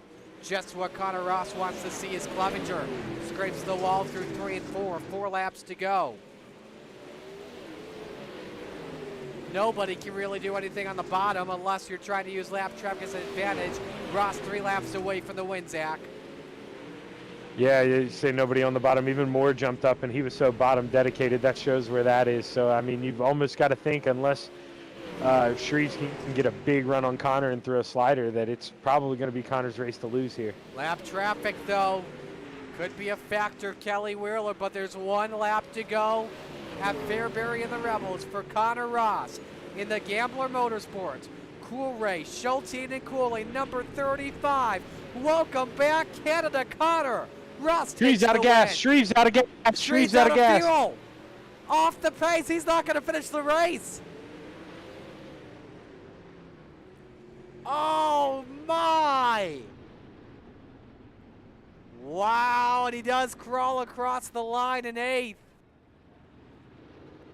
So Jack Hitt finishes 2nd. Brian Moore rounds out the podium. Clevenger and Backus join the top 3 into the Renegades event. But man, oh man, Connor Ross, how about it? Yeah, that's a big win for him. You know, he's spent a lot of time working on sprint car teams. He's got a real racing gig lined up this year, and it's good to have him back racing with the Gambler guys and representing us with a win. That's pretty awesome. Good for Connor. Ross, Hitt, Moore, Clevenger, Backus, Waite, Holland, and Shreves all finishing on the lead lap. Of course, the heartbreak goes to Randy for running out of fuel. Let's look at 11 through 20.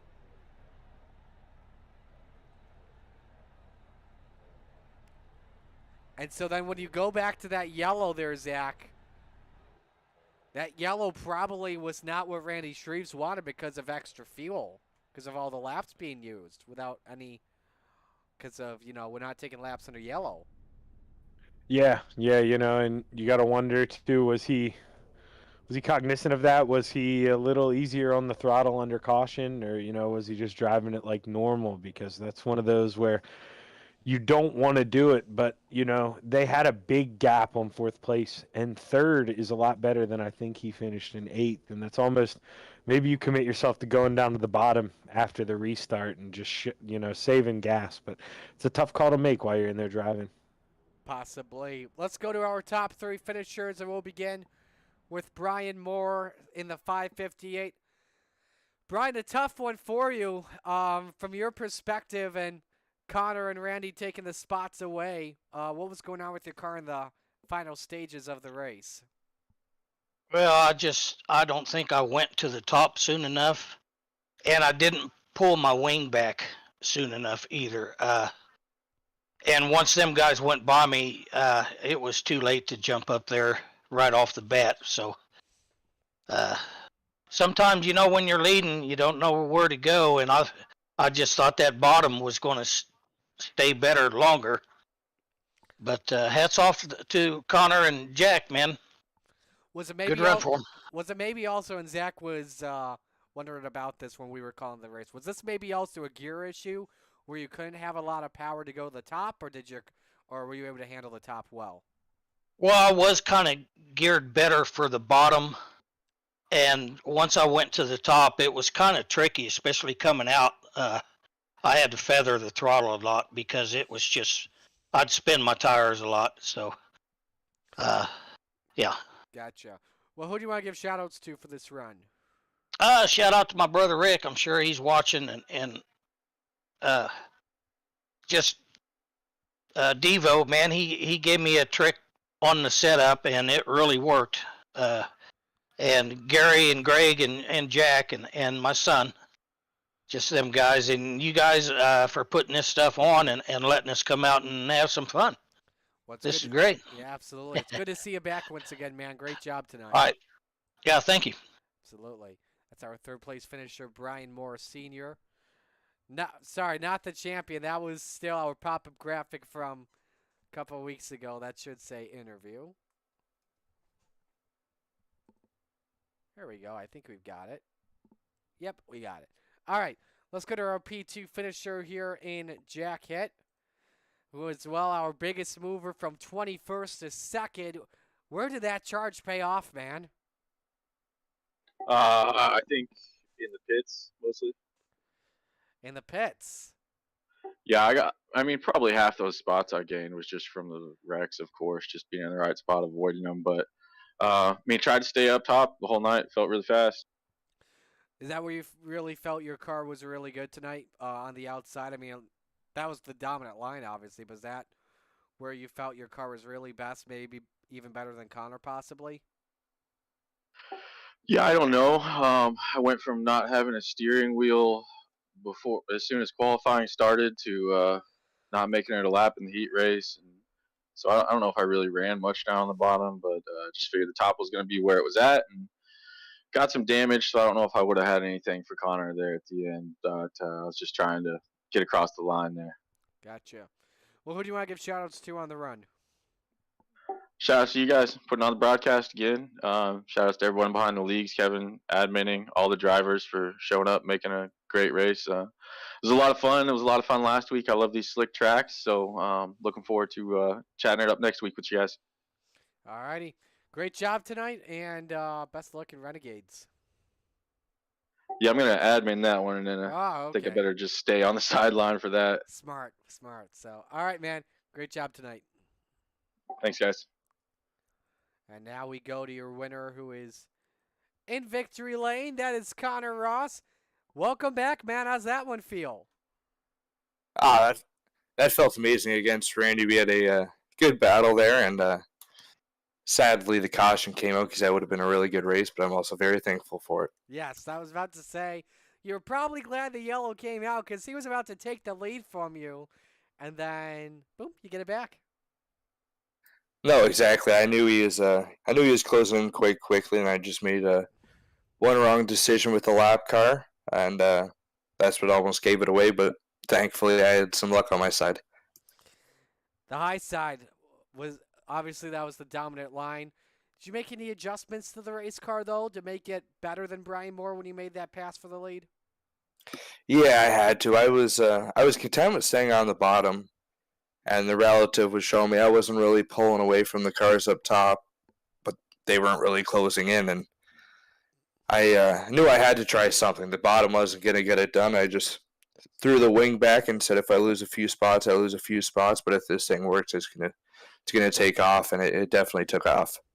Alrighty. Well, who do you want to give shout-outs to on this run? I got to give a shout out to everyone at Gambler Motorsports for everything they do, always helping, and John Hine for building the setup. It's definitely not. I'm not too comfortable with it, but it's fast. So we're gonna tweak on it for this race and get it even faster. We got to thank Burger Barn, Petro Plus, Ace One Construction, Kingpin Farms, Pesky Penguins. You guys for putting on an amazing broadcast every Monday night, and Roger and all the guys behind the scenes at Coast to Coast for putting on another season. Well, we'll let you go. Great job tonight, and congratulations on this one. Best of luck in Renegades. Thank you. Absolutely. Going to step aside here. When we come back, Renegades action. Stay with us on the Coast to Coast Racing Network.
It's time for another edition of RSN Trackside, powered by Bob Johnson Auto Group on Rock Sports Network. Kiss on the champion.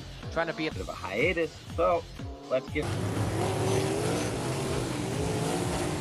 Tonight we'll be talking about it.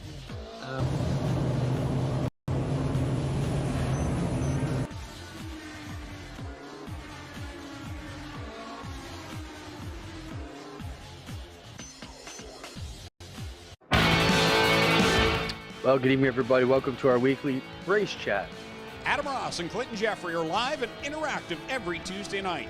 Rivals Race Chat is your home for race discussion, debate, news, interviews, and more.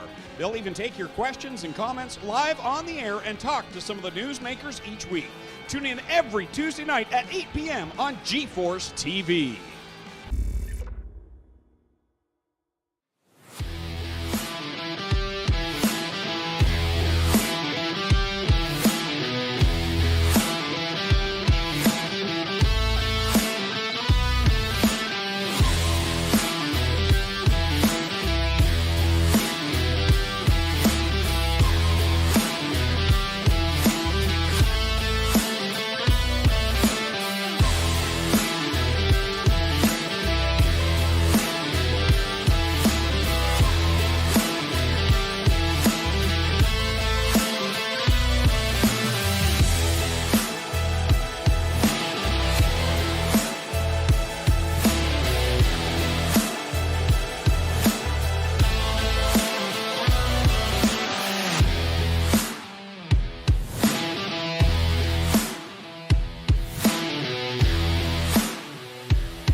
Welcome back to the Coast to Coast Racing Network as we are moments away from our feature attraction.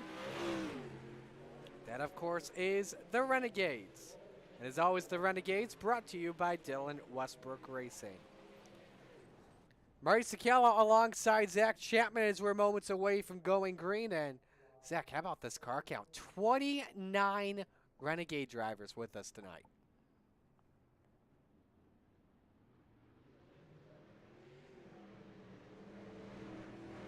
Zach, you got a copy? Oh, did you say something to me, Marty? Yeah. How about this car count? Oh. 29 Renegades. Oh, yeah, sorry. I'm zoning out trying to get this car dialed in for practice. It's my fault. All I heard was the motor screaming. Yeah, it's really puts the pressure on you, you know, as a driver who I just barely qualified for this series, scraped in. So really going to have to do a good job in qualifying here and try to start in the top 4 because it's really hard to pass here in the heats. And, you know, you're going to have guys throwing elbows, really trying to get into the feature tonight. So I do not want to go into that B. Well, let's give you a look at the current times at the moment of Renegades action. And that is no surprise to anybody that the high side banger, Patrick Spangler, is the quickest man on track at a 10.658. Now let's keep in mind as well what the track record is in Renegades in advance of qualifying. Brendan Lacey set a 10.440. I remember that though was the before the new dirt model was taken in effect. So we'll see what happens here in qualifying.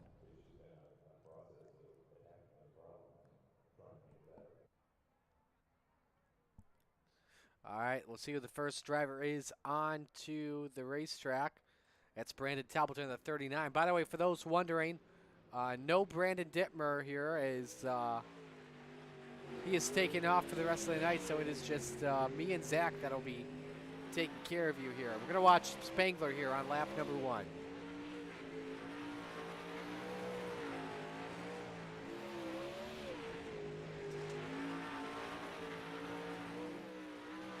Lap number 1 for Spangler in 11.032.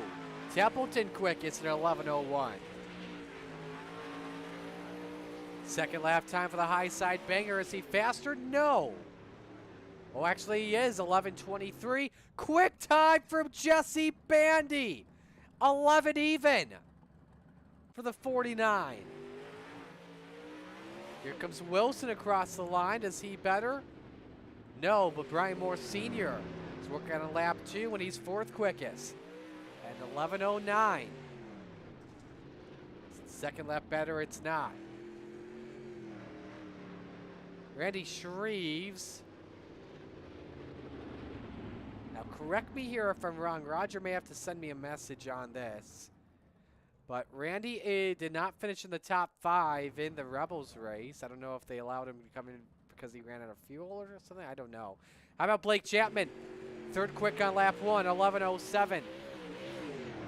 Slower though in sector 1.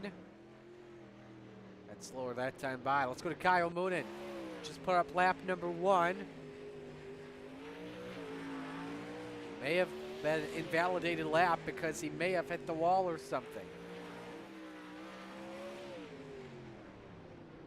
26th on lap 2, 11.46. How about it, Zach?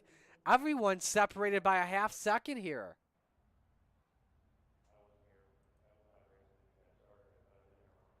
Oh, actually, we lost Zach. I think Zach went down to the gambler chat. Nope, there's Zach. All right, we lost him, but we got him back now, I think.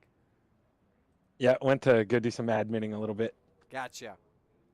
But how about the top 5? All separated by a half second.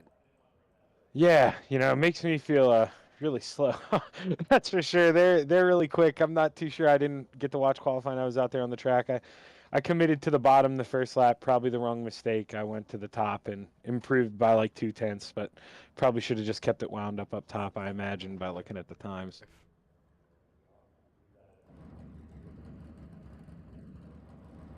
All righty. So, set to go for heat race number 1. That's brought to you by Flatline Racing Bodies. Here's the starting lineup. On the pole, the Pink Panther, Jesse Axon in the 127. And next to him, it's the Ayla Outlaw, Preston Cranmer. Row 2, Brian Moore Sr. in the 558. And the Bandy Belt Master, Jesse Bandy in the 49. Row 3, Stephen Goldner in the 30 next to the Professor, John Hine in the 71.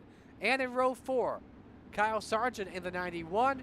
And Ross the Boss Corinna in the 10, but no Bandy or Corinna to make the call to grid.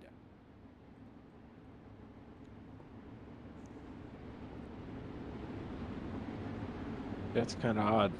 Normally don't get 2 people on the same one. Every now and then one will duck out for a computer issue or something, but that's a shame for those guys. Absolutely.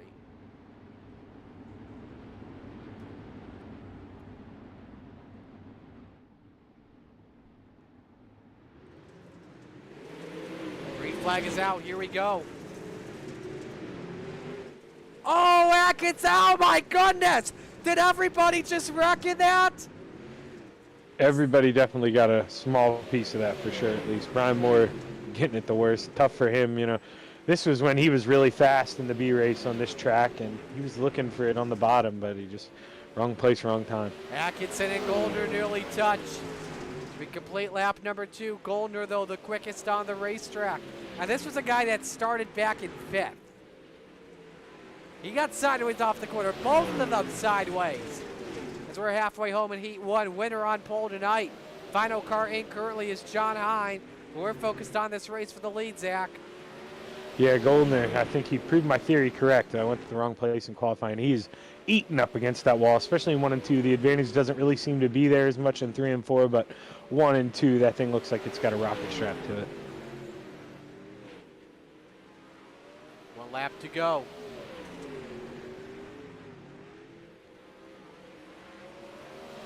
Stephen Goldner on pole tonight. Atkinson second. Final lap, Preston Cranmer got past John Hine. Yeah, that's going to make Hine have to go to the consolation race, so that's a big move by Preston there. Let's check that last lap pass out here at the end. Oh, John ran out of fuel, I think. Wow! Did you see how close that was at the end? Look at this. On 2 wheels, he beats the Professor. Heat 2 brought to you by Full Throttle Motorsports. On the pole position, the high side banger, Patrick Spangler. Next to him, it's Canada Connor Ross. Row number 2, the shorty, John Shore in the 51, and B-Temp, Brandon Templeton in the 31. Row number 4, the Desert Demon, Terry Landis in the 161. Next to Shaggy, Zach Chapman in the 72. Rounding out the field, the Money King, Kyle Moonen in the 24. All right, Zach, best of luck. Yeah, I'm going to need it. Harry below me, he really likes the bottom, so I think I'm going to have a tough time getting around him. Well, we will see what happens. Again, winner starts outside row 1.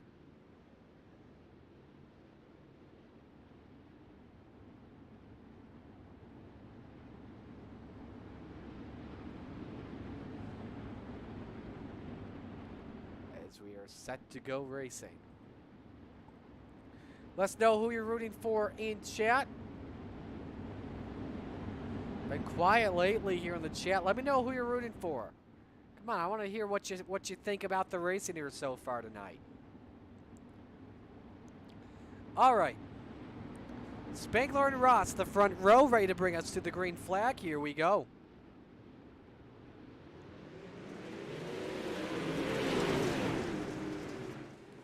Spangler able to clear Ross as the field makes their way into 3. Short, thinking about the slide job. Only guy, though, downstairs as Spangler leads lap 1. Short pulled out in front barely. Of course, the high side gets the drive that they need off the corner. Now, if Short stays down low and he stays side by side as Connor Ross is the wall, may have lost the steering. And the fight's on for 4, 3 wide for that final transfer spot. Ross with the edge. Short and Spangler, though, still side by side. The 51 clears for the lead. Was the quickest car on track that last time by in 11:07. Kyle Moonen's flipping, doing somersaults. He'll go down to a B main. White flag is out, 1 to go. Short, Spangler, Templeton, and Ross. The top 4. Who's starting the outside pole? Spangler sends it deep, and it's John Short that takes the heat win. Templeton and Ross join Short into tonight's feature.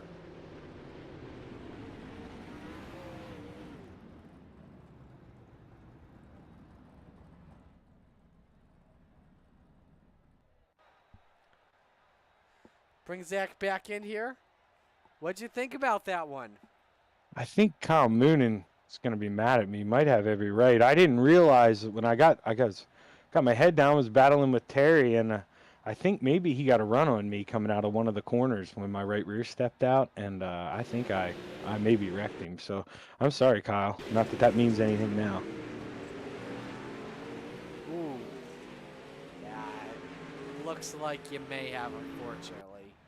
Yep. All right, Heat 3 brought to you by Glenridge Motorsports Park. On the pole position, the captain, Gary Taylor, in the 34. Next to him, it's Jack Clevenger in the 78. Row number 2, the Macho Man, Tyler Wilson, the 42. And the salesman, Blake Chapman, in the 20. Row 3, Barry Goldner in the 36. And the Goose, Chad Cote, in the 11. Rounding out the grid, that is Joe Backus in car number 46.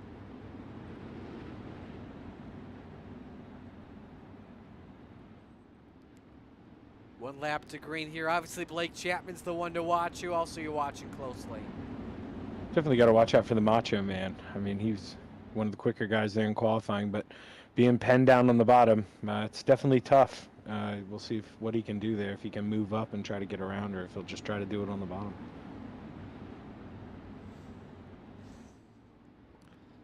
All right, here we go. Again, top 4 transfer. Green is out. Taylor tried to slide up, him and Clevenger touch, and Clevenger could fall way back because of that. Could fall back to 5th, but it's Taylor that leads lap 1. Clevenger holds off Barry Goldner for right now, but Wilson and Blake Chapman are breathing down the neck of the captain for the lead. Chapman for second, though, Zach. Yeah, they're 3 wide right now. Oh! Tyler Wilson for a wild ride. It collects Chad Cote in the process, and Blake Chapman, I think, had to hit the binders to avoid hitting the number 42. And this helps out Clevenger go for second. 3 to go in this heat, coming to 2. And Gary Taylor with a half-second lead. Yeah, I know it kind of becomes habitual. You want to run your line, but me and Dean talked about it there in the first race of the evening. You know, a lot of times that leader, he wants to run that diamond line, but, you know, if someone's there, if someone gets a run on you, you know, they don't have to cede that line to you and go down, and we saw it caught Tyler Wilson bad. Side by side into turn 3, Taylor versus the salesman. Who takes at the line? Gary Taylor beats out Blake Chapman and starts out inside row 2. That's the upset of the night there, Zach. Yeah, definitely a surprise there. That's a good run for Gary, and we'll see if he can carry it over in the feature here. I believe our final heat race coming up, brought to you by Catalytic Recovery. And on the pole is Steve-O, Donovan Ross in the 02, next to Brian Dickens in car 122. Row number 2, Randy Shreves in the 56, next to Bob DeGood in the 7. Row 3, Superman, Kurt Schatzer in the 218, and the Bruton Beast, Jeff Barker in the 513. Rounding out the grid, it's the Flying Fry, Kevin Fry in the 21.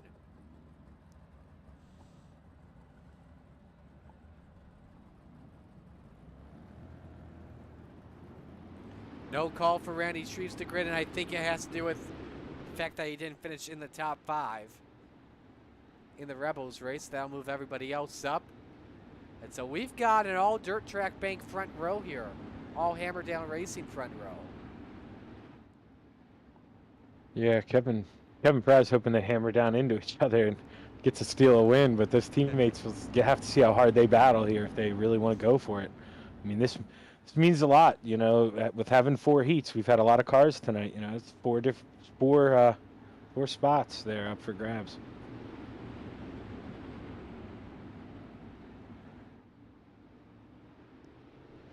Green flag is out. Here we go. contact between the teammates. 5 wide.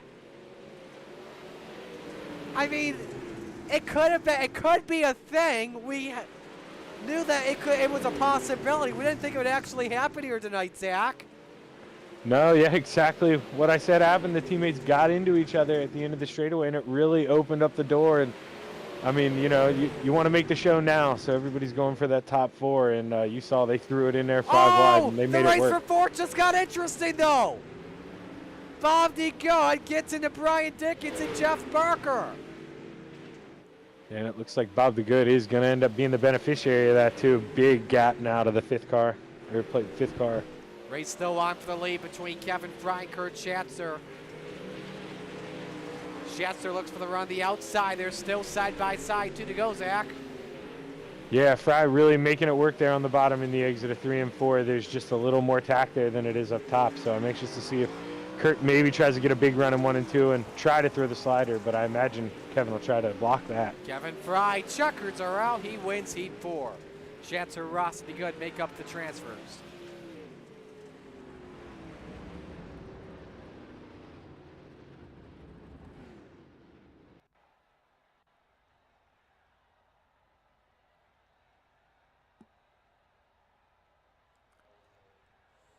Alrighty. So now we are set to go for our B main, brought to you by Gambler Motorsports. Top 8 make the big show. John Hine, Terry Landis, the Professor and the Desert Demon on row number 1. Joe Backus and the Bruton Beast, Jeff Barker, row number 2. Brian Moore Sr. and Shaggy Zach Chapman make up row number 3. The Goose, Chad Cote, is next to Brian Dickens. That's row number 4. Rounding out the top 10, the Bandybuilt Master, Jesse Bandy. Next to the Money King, Kyle Moonen. Row number 6 is Tyler Wilson, and row 7 is Ross Corinna.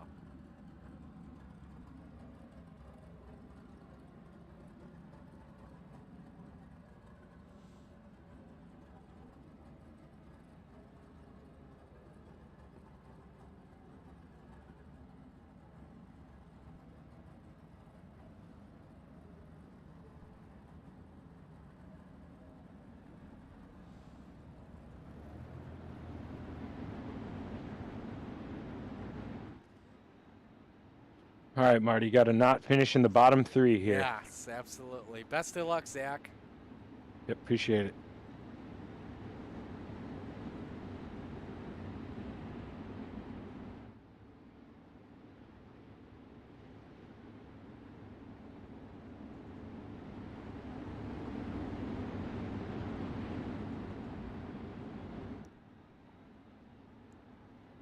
Top 8 make the big show. Everyone else having a beer the night a little bit earlier than they thought tonight. Focus on the guy in 8th after lap 1.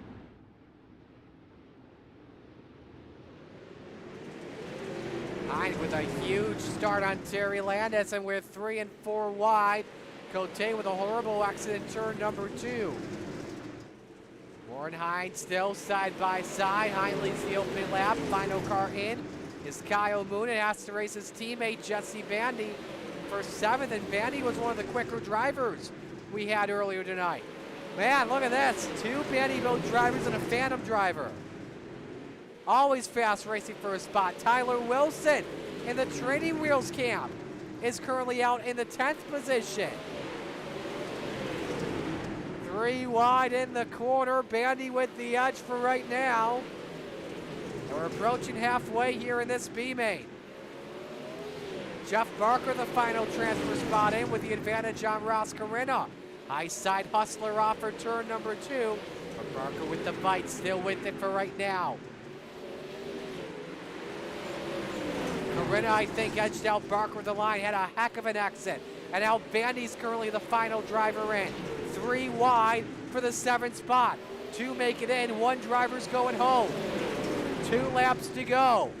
Oh, Barker lead on Bandy is hanging on to it. That puts Tyler Wilson up to the 8th spot. A lot of good drivers are going home for this one. Who's leaving home early empty-handed? Wilson, the final car in.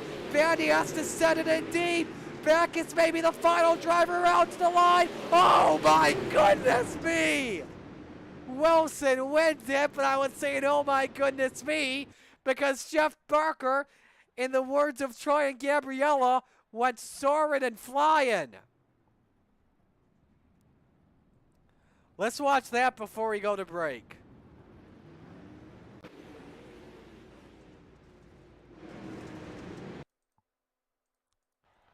I'm sorry, that's Tyler Wilson. I want Jeff Barker. Sent it deep. Caught the hump, wheelie, bam! Right into the catch fence. And he went out with a bang. We'll just say that. Step aside when we come back. Feature time on the Coast to Coast Racing Network.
Alrighty. Warm-ups are finishing up here, and Spangler's your quickest guy by about 300ths on Brandon Templeton.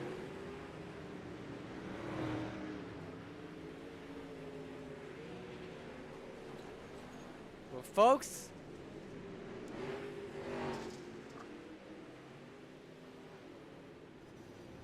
it's our final race on Monday Night Madness before the holiday break for the Christmas and New Year's Eve events, as well for January 1st. Thanks for choosing to spend your Monday night with us. Let's meet the field of 24. Here's your RSN trackside starting lineup. On the pole, it's Stephen Goldner in car number 30. Next to him, John Short in the 51. Row number 2, the captain, Gary Taylor in the 34, and the Flying Fry, Kevin Fry in the 21.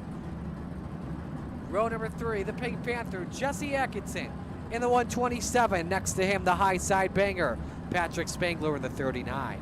Row 4, the salesman, Blake Chapman in the 20. Next to Superman, Kurt Schatzer in the 218. Rounding out the top 10, Kyle Sargent in the 91. And B-Temp, Brandon Templeton in the 31. Row number 6, Jack Clevenger in car 78. Next to Devo, Donovan Ross in the 02. Row 7, the Ayla Outlaw, Preston Cranmer in the 07, and Connor Ross in car 35.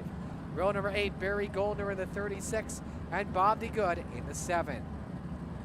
Row 9, the Professor, John Hine in the 71, next to Brian Moore Sr. in the 558. Row number 9, it is Kyle Moon, the Money King in the 24, and next to the Desert Demon, Terry Landis, the 161. Row 11, Shaggy Zach Chapman in the 72, next to the Boss, Ross Corina in the 10. Rounding out the field, Joe Backus in the 46, and the Macho Man, Tyler Wilson.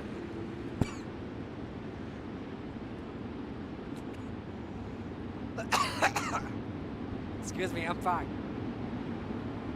I see him in the camera, folks. He's fine. I was running out of breath. No call for Devo on the grid. Zach, best of luck. Yep, appreciate We it. come to green. Where else would you rather be than right here, right now? Showtime at Fairbury.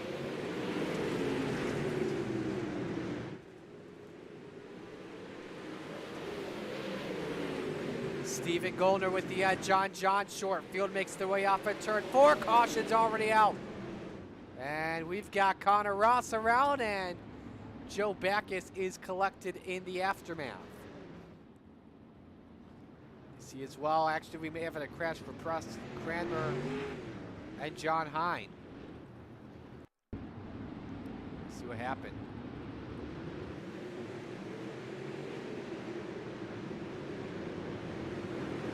Ooh, Clevenger. Oh, man, that's a wild wreck with the Tory tire. As Hine went flipping. That, though, I don't believe was the cause of the yellow.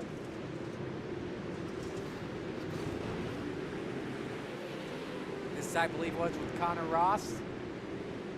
Contact between him and Brian Moore Sr. Loses the front wing. Joe Backus, who was already been to the high side.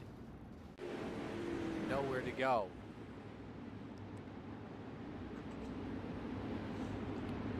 Try this restart once again. Stephen Goldner, John Short bring us back to green.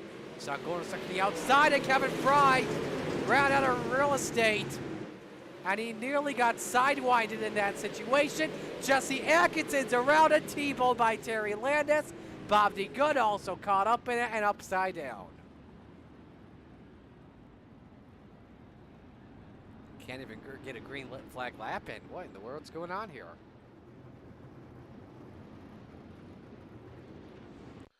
Here's what happened to the Pink Panther.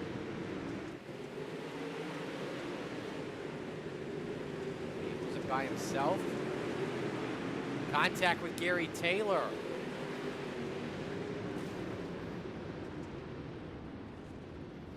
On board the Pink Panther.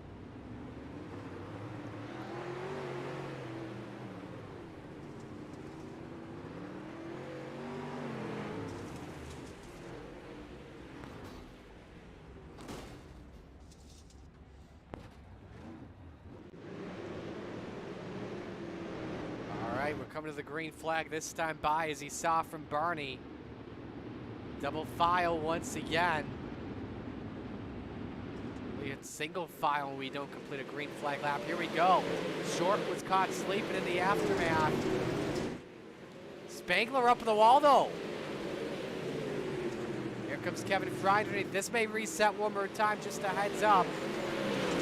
And won't. We complete lap number 3. Fry sideways, he saves it, but lost a lot of spots around though Kyle Sargent.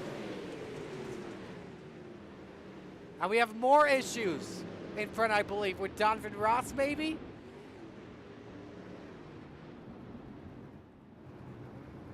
I don't know. It may have happened between the two of them. Let's see what happened to Devo.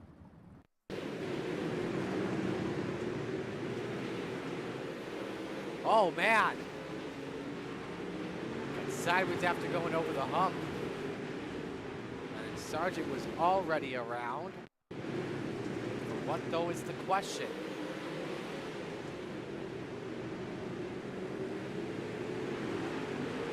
Contact with Gary Taylor again. Man, Gary's just driving and focused on what's in front of him. And he's just getting 2X out of it. Which is unfortunate to see.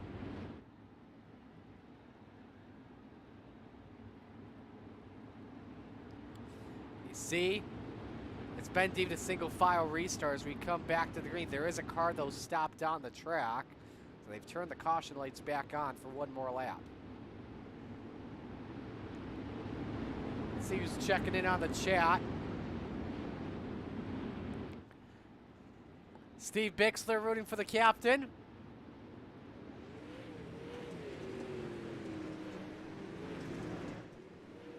Bray's hoping we get some racing in, we'll just say that. And believe they have to catch back up to the Steve King Foundation pace truck.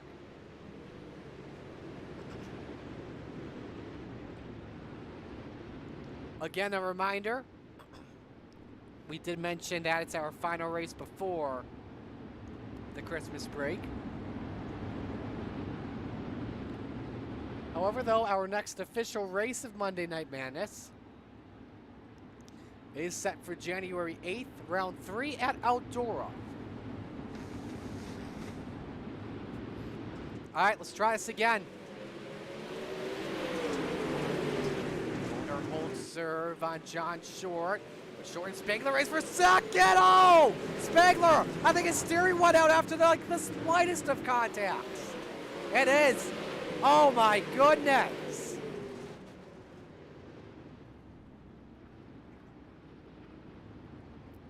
Great goodness.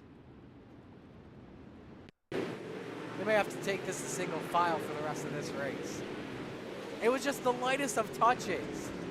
It just completely cut out the steering box. There are some angry drivers, that's for sure, right now.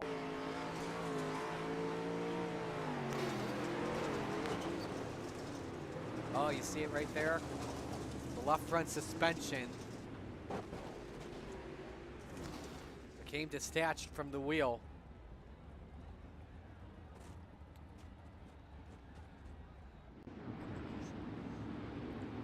And so Spangler using a quick repair. A long road to recovery. The lights are still on. Should be 1 to green this time, but I would not be surprised if all restarts for the rest of this race were single file, just so we could see some green flag racing.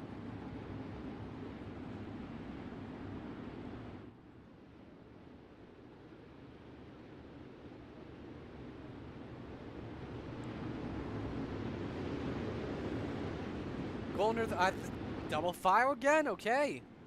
So it's Golner in short, row 1. Chapman Fry, row 2. Templeton Schatzer, row 3. Clevenger Taylor, row 4. Moore Sr. and Cranmer round out the top 10. Please, for the love of mercy, give us a long run.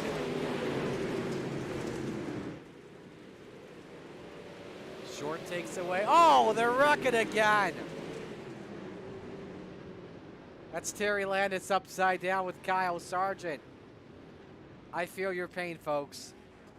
I really do feel your pain. All right, here's a look at what happened.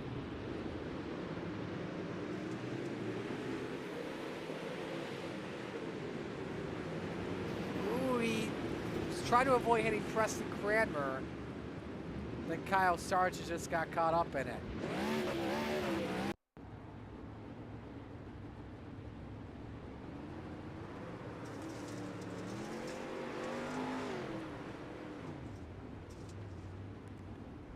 Now, obviously, our vision is not as good as Terry Landis in that onboard camera. Lights are off. We'll go double file once more.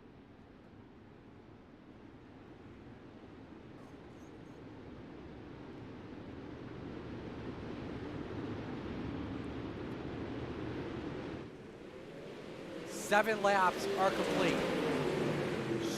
Top 2 hold on to serve. Blake Chapman, Kevin Fry side by side. 3 wide now for the second spot. Could Chapman, oh, Chapman won't get second. Clevenger, Wilson, Corinna.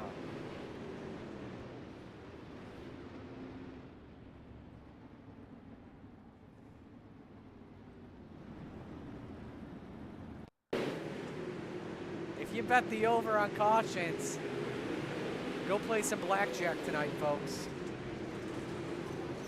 Taylor catches the 78. Corinna and Wilson have nowhere to go.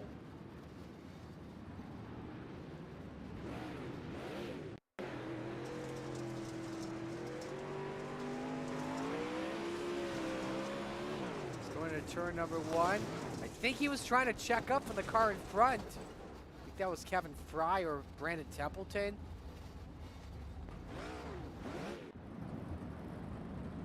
I don't know. But right now, I think Gary Taylor's at an 8 or 10x at the moment with all the impacts he's had tonight. A lot of drivers, though, probably at a 6 or 8x as well.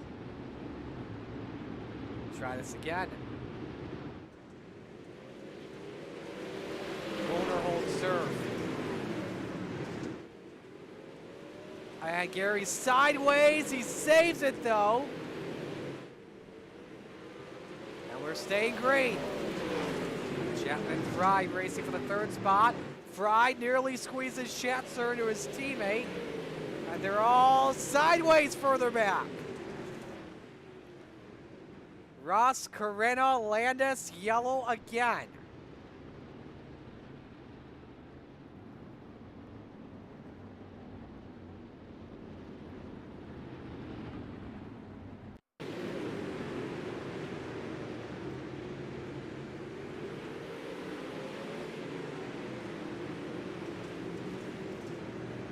Ross got sideways in front of Carrera.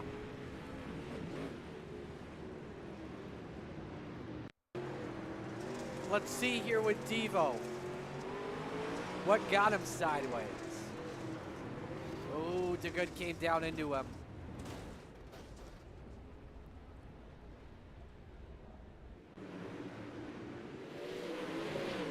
Are we back to green? Nope, they're just catching up to the field. Well, for right now, for Stephen Goldner and John Short, they're right now having the easiest race of their life. Because of all these cautions breeding cautions.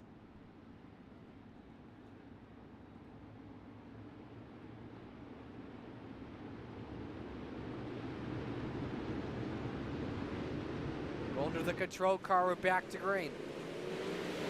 Short was caught sleeping. Fry nearly took away the second spot. We're 3 wide off for 2. Blake Chapman is second. See if he can secure this at the line, though. I think Short edged him out barely, his teammate. Moonin around the outside for 4th. Fry stuck in the middle of a 3 wide situation. Oh, Schatzer sideways in front of Connor Ross. Everybody hanging on to it, keeping it straight. For now, Schatzer's car is destroyed. We'll stay green here for now. Now the caution is out as Schatzer was stopped on the track. I mean, there's probably nothing he could really do. Actually, I think there was another yellow. It wasn't for him. I think the yellow was for Kevin Fry. Let's look at Fry here first, then we'll show you Schatzer.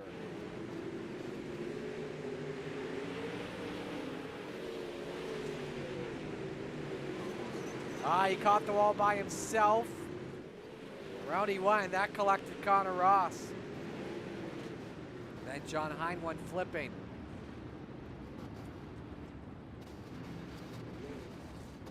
Here's what happened with Schatzer. It'll be a fun game to see who has 0x in the end event. The only drivers that have 0x, if I were to guess right now, Goldner and Short, Kyle Moonin, Blake Chapman, Zach Chapman, and thanks to all these yellows that from Zach Chapman, Kyle Moonin, Ross Carrera, they've made their way from the back to the front, and we have over 20 laps remaining. 3 wide for second. Blake Chapman was the odd man out. Kyle Moonin may have something to say about it. Up to 30 goes past Shorty. Kyle Sargent's crash, no caution. We stay green. Kevin Fry those sideways in 2. He gets it below the racetrack out of harm's way.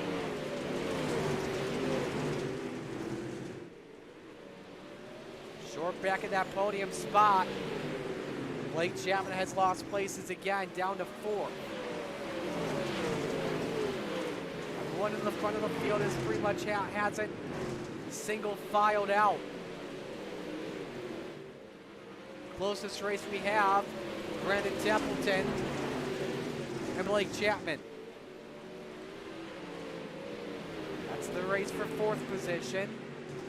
10 separating everyone, but again, high side's the place to be. Low side is just very risky. You saw it there with Jesse Atkinson. He was going around that track like a bucking bronco. Yeah, you look at 6 through 8. Corinna up 16. Chapman up 14. Up 16 is Jack Clevenger. Has lost the front wing. No caution, we stay green though. Leaders are working on lap traffic. That's back into the 46. Again, nobody can go low. If you go low, that's pretty much like losing spots.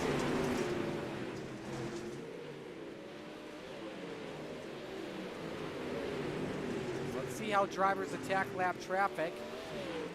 And we saw back in the Rebels feature with, I think, if I remember right, Connor Ross nearly losing the lead to Randy Streets because he decided to take a risk going low. We saw there in Templeton, he was just about held up by Joe Backus. Gap though for Gollner increasing 1.5 seconds as he works on Kevin Fry. Now John Hyde and Preston Grant.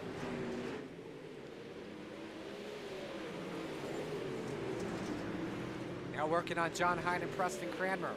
Oh, Cranmer squeezes Gollner in the wall. As he hangs onto it, lost some time. It's still a Vanderbilt 1-2. Remember, Kyle Moonen took the win last week. If I remember correctly, Stephen Gollner finished in the 2nd spot. John Short wants P2 from Kyle Moonen. Trying to use lap traffic as a pick, while Gollner has increased the lead to 2 seconds. Oh, one in the wall was Templeton. That cost him a spot to Ross Corinna, who's now in 5th. Coming to 5 laps to go this time by. Around goes Sargent. Yellow flag is out. And that's not what Stephen Gollner wanted. The 2.5 second lead is gone.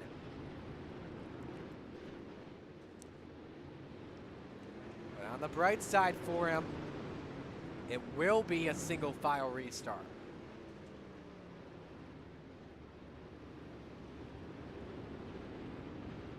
He's Rabber with Sargent. So I think he was coming back on the racetrack. Either that or he had gone and saved it. More contact with the good, sent him around.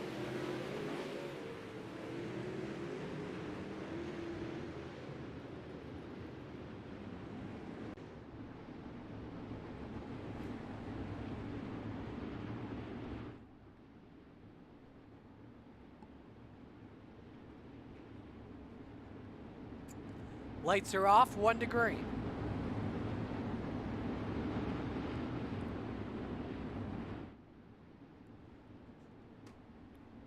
Gollner, Moonen, Short, Blake Chapman, Corinna, the top 5.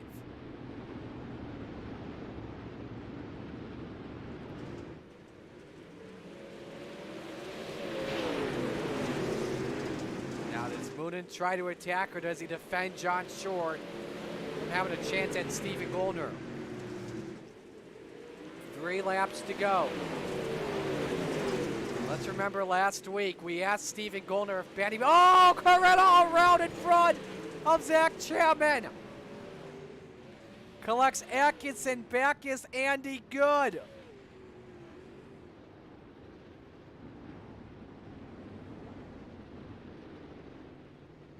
Here's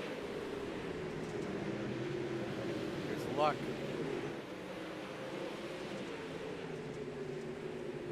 Ooh, Templeton just got in the back of him, and heartbreak for Shaggy. As he was having a good charge through the field from the back.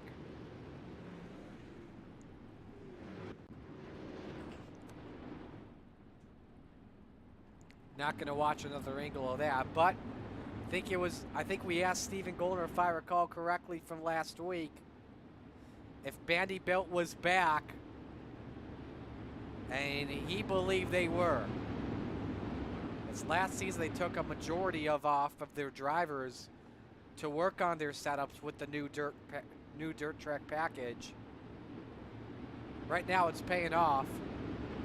They could be 2 laps away from taking win 2 of the season.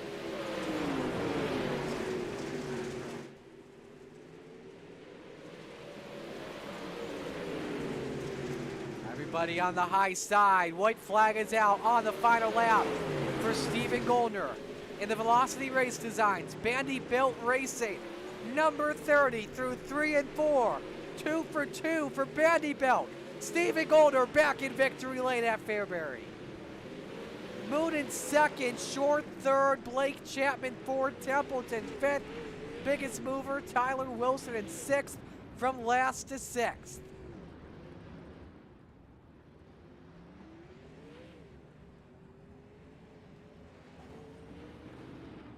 Top 3 pose for a photo. The fireworks. I think we've got fireworks happening on the track post race and even off the track too. But we won't go there when it comes to the off track stuff. Steven Goldner, the winner here.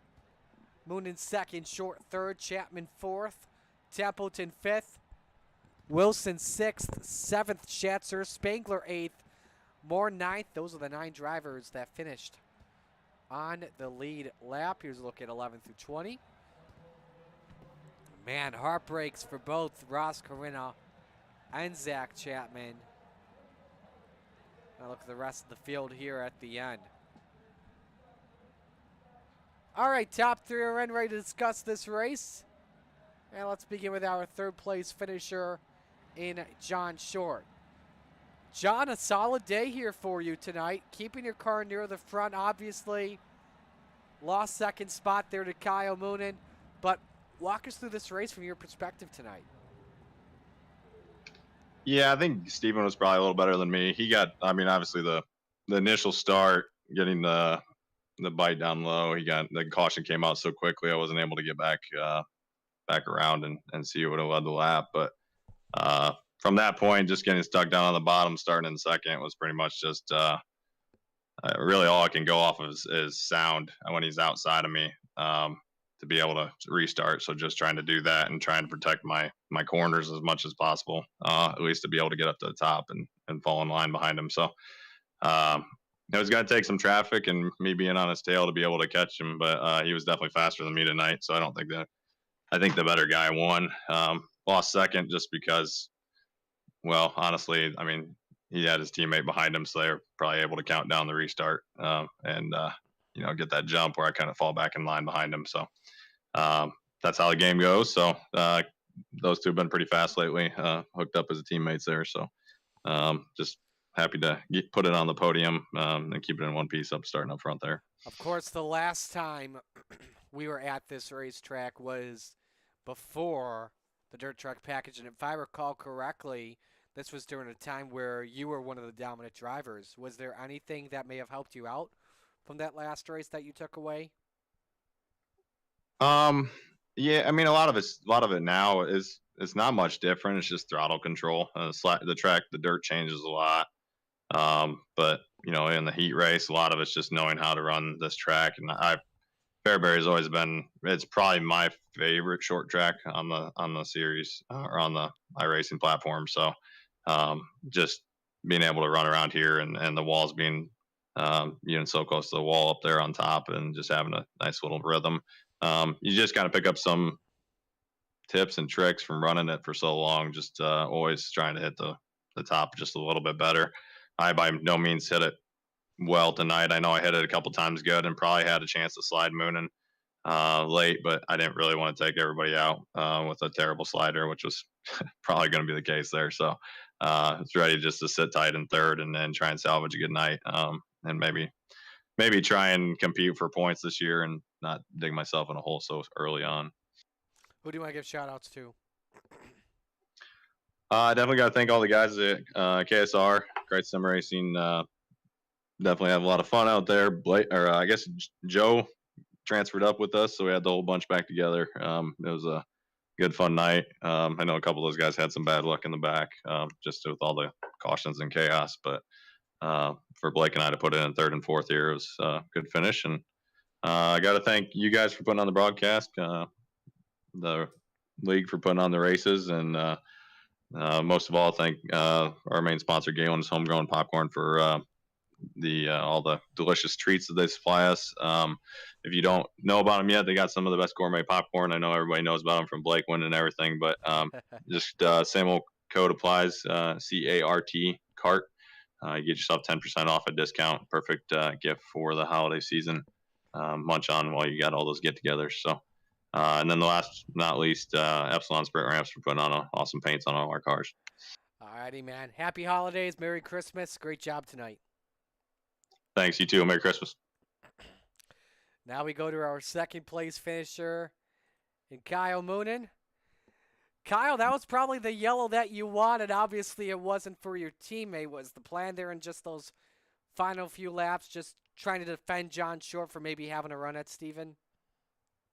Yeah. I mean, I was okay with the caution, but I would have rather just finished it out there. I was getting a little bit more worried about ending up in the grandstands the longer it went on, so definitely glad that one's over. Made a bunch of progress, so. Absolutely. How are you feeling about this team's start to the season? 2 races, 2 wins. I know we asked is Vanderbilt back, but I would safe to say this answer is a definite yes. Yeah, I think we're gonna quit messing around for the rest of the season and try to do something here. So it was a good run. I was wanting to load it up, after the heat race and the B main and did that, but luckily I was, patience kind of worked out here tonight. Let it, a bunch of guys wreck themselves and do that. So it worked out good, and good run at Goldner. I didn't have anything for him. I don't even know that Short or anyone else did either. The way the track was, so good for him. It was a great run, like I said. Who do you want to give shout-outs to? Just all the guys at Vanderbilt, Ross at Velocity Race Designs, you guys for the broadcast, and everyone that helps put on the league. Alrighty. We'll let you go. Merry Christmas to you. We'll talk to you in a few weeks. Sounds good. Merry Christmas to you guys, too. Thanks. Our second place finisher, Kyle Moonen. And now we go to your winner in Victory Lane. Probably glad that this one's over. Steven Goldner, your winner. Steven, I think at the just before the halfway point, I think the headline we had written down was that this was the easiest race you would have won. But then that long run began. Had some close calls there in lap traffic. Yeah, it was a little tight there, but it always is with lap traffic. It's tough to pick and choose where you're gonna go because you don't know where they're gonna go. But we made it work. Little close calls a couple times, but overall it was pretty good. How are you feeling about this start to the season as a whole? Good. I'm fortunate enough to should be able to run the whole season here, I think, because work's I'll be off work here for the next couple of months, so I should be able to do a lot of iRacing, and hopefully we can battle Patrick and Blake for this championship, and whoever else is up there battling. What are the plans here for these next few weeks, especially for the charity week we've got coming up for the holiday break? I'm gonna try to run pretty well every race. I haven't looked at the schedule too much yet. I know it was just released yesterday or today, whatever it was. But we're going to try to hit almost every race. And hopefully we can do good and raise some money for Ross's family. Who do you want to give shout-outs to? Ross Corinne at Velocity Race Designs, Vanderbilt Race Cars, Fitzperfect Photography, Moon Racing Engines, all the guys at Vanderbilt, they put great setup under us, almost too good because, talking to Short and a couple of these other guys, and we're wearing out our tires, so must have a little bit too much grip there. But, yeah, maybe we'll have to save a little bit more tire here later. But, yeah, Dylan Westbrook Racing for the sponsorship, you guys for the broadcast, and everyone for what they do with the league. A great win tonight. Merry Christmas. Hopefully we'll talk to you these next few weeks. Yeah, thanks. Merry Christmas to everyone watching on broadcast. Alrighty, so that'll wrap things up here for us tonight at Fairbury. Zach, as we head off, final thoughts. Yeah, you know, it was great racing. After the second half, the beginning, obviously a bore fest with all the cautions. But I think once everybody settled down, we had those long green flag runs. You were seeing some guys in the middle of the field throw sliders, and it was definitely a fun race to be a part of. Definitely didn't end the way I would have liked, but you know, you can't get them all. Got to go get them in a couple weeks here. Well, buddy, it's been a heck of a 2023 for us. Merry Christmas to you, and I know we'll be talking again soon. That's for sure. Yeah, 100%. Merry Christmas, Marty. And you know, I'm obviously kind of like you, not a drinker at all, so you know I wouldn't miss that special race for the world. So I'll be here. And Merry Christmas to all of our fans, our drivers, our sponsors. Thanks for joining us tonight here at Fairbury. Wishing you all a happy holidays and a happy new year coming on up. And again, join us here for the rest of the week as well for all of our charity events coming up during the holiday break. Congratulations to our winners this evening. Logan Wentz in Open 358s, Stephen Goldner with the checkered flag in the Renegades, and our winner in Rebels, Connor Ross. Happy holidays, everyone. We'll talk to you soon. So long.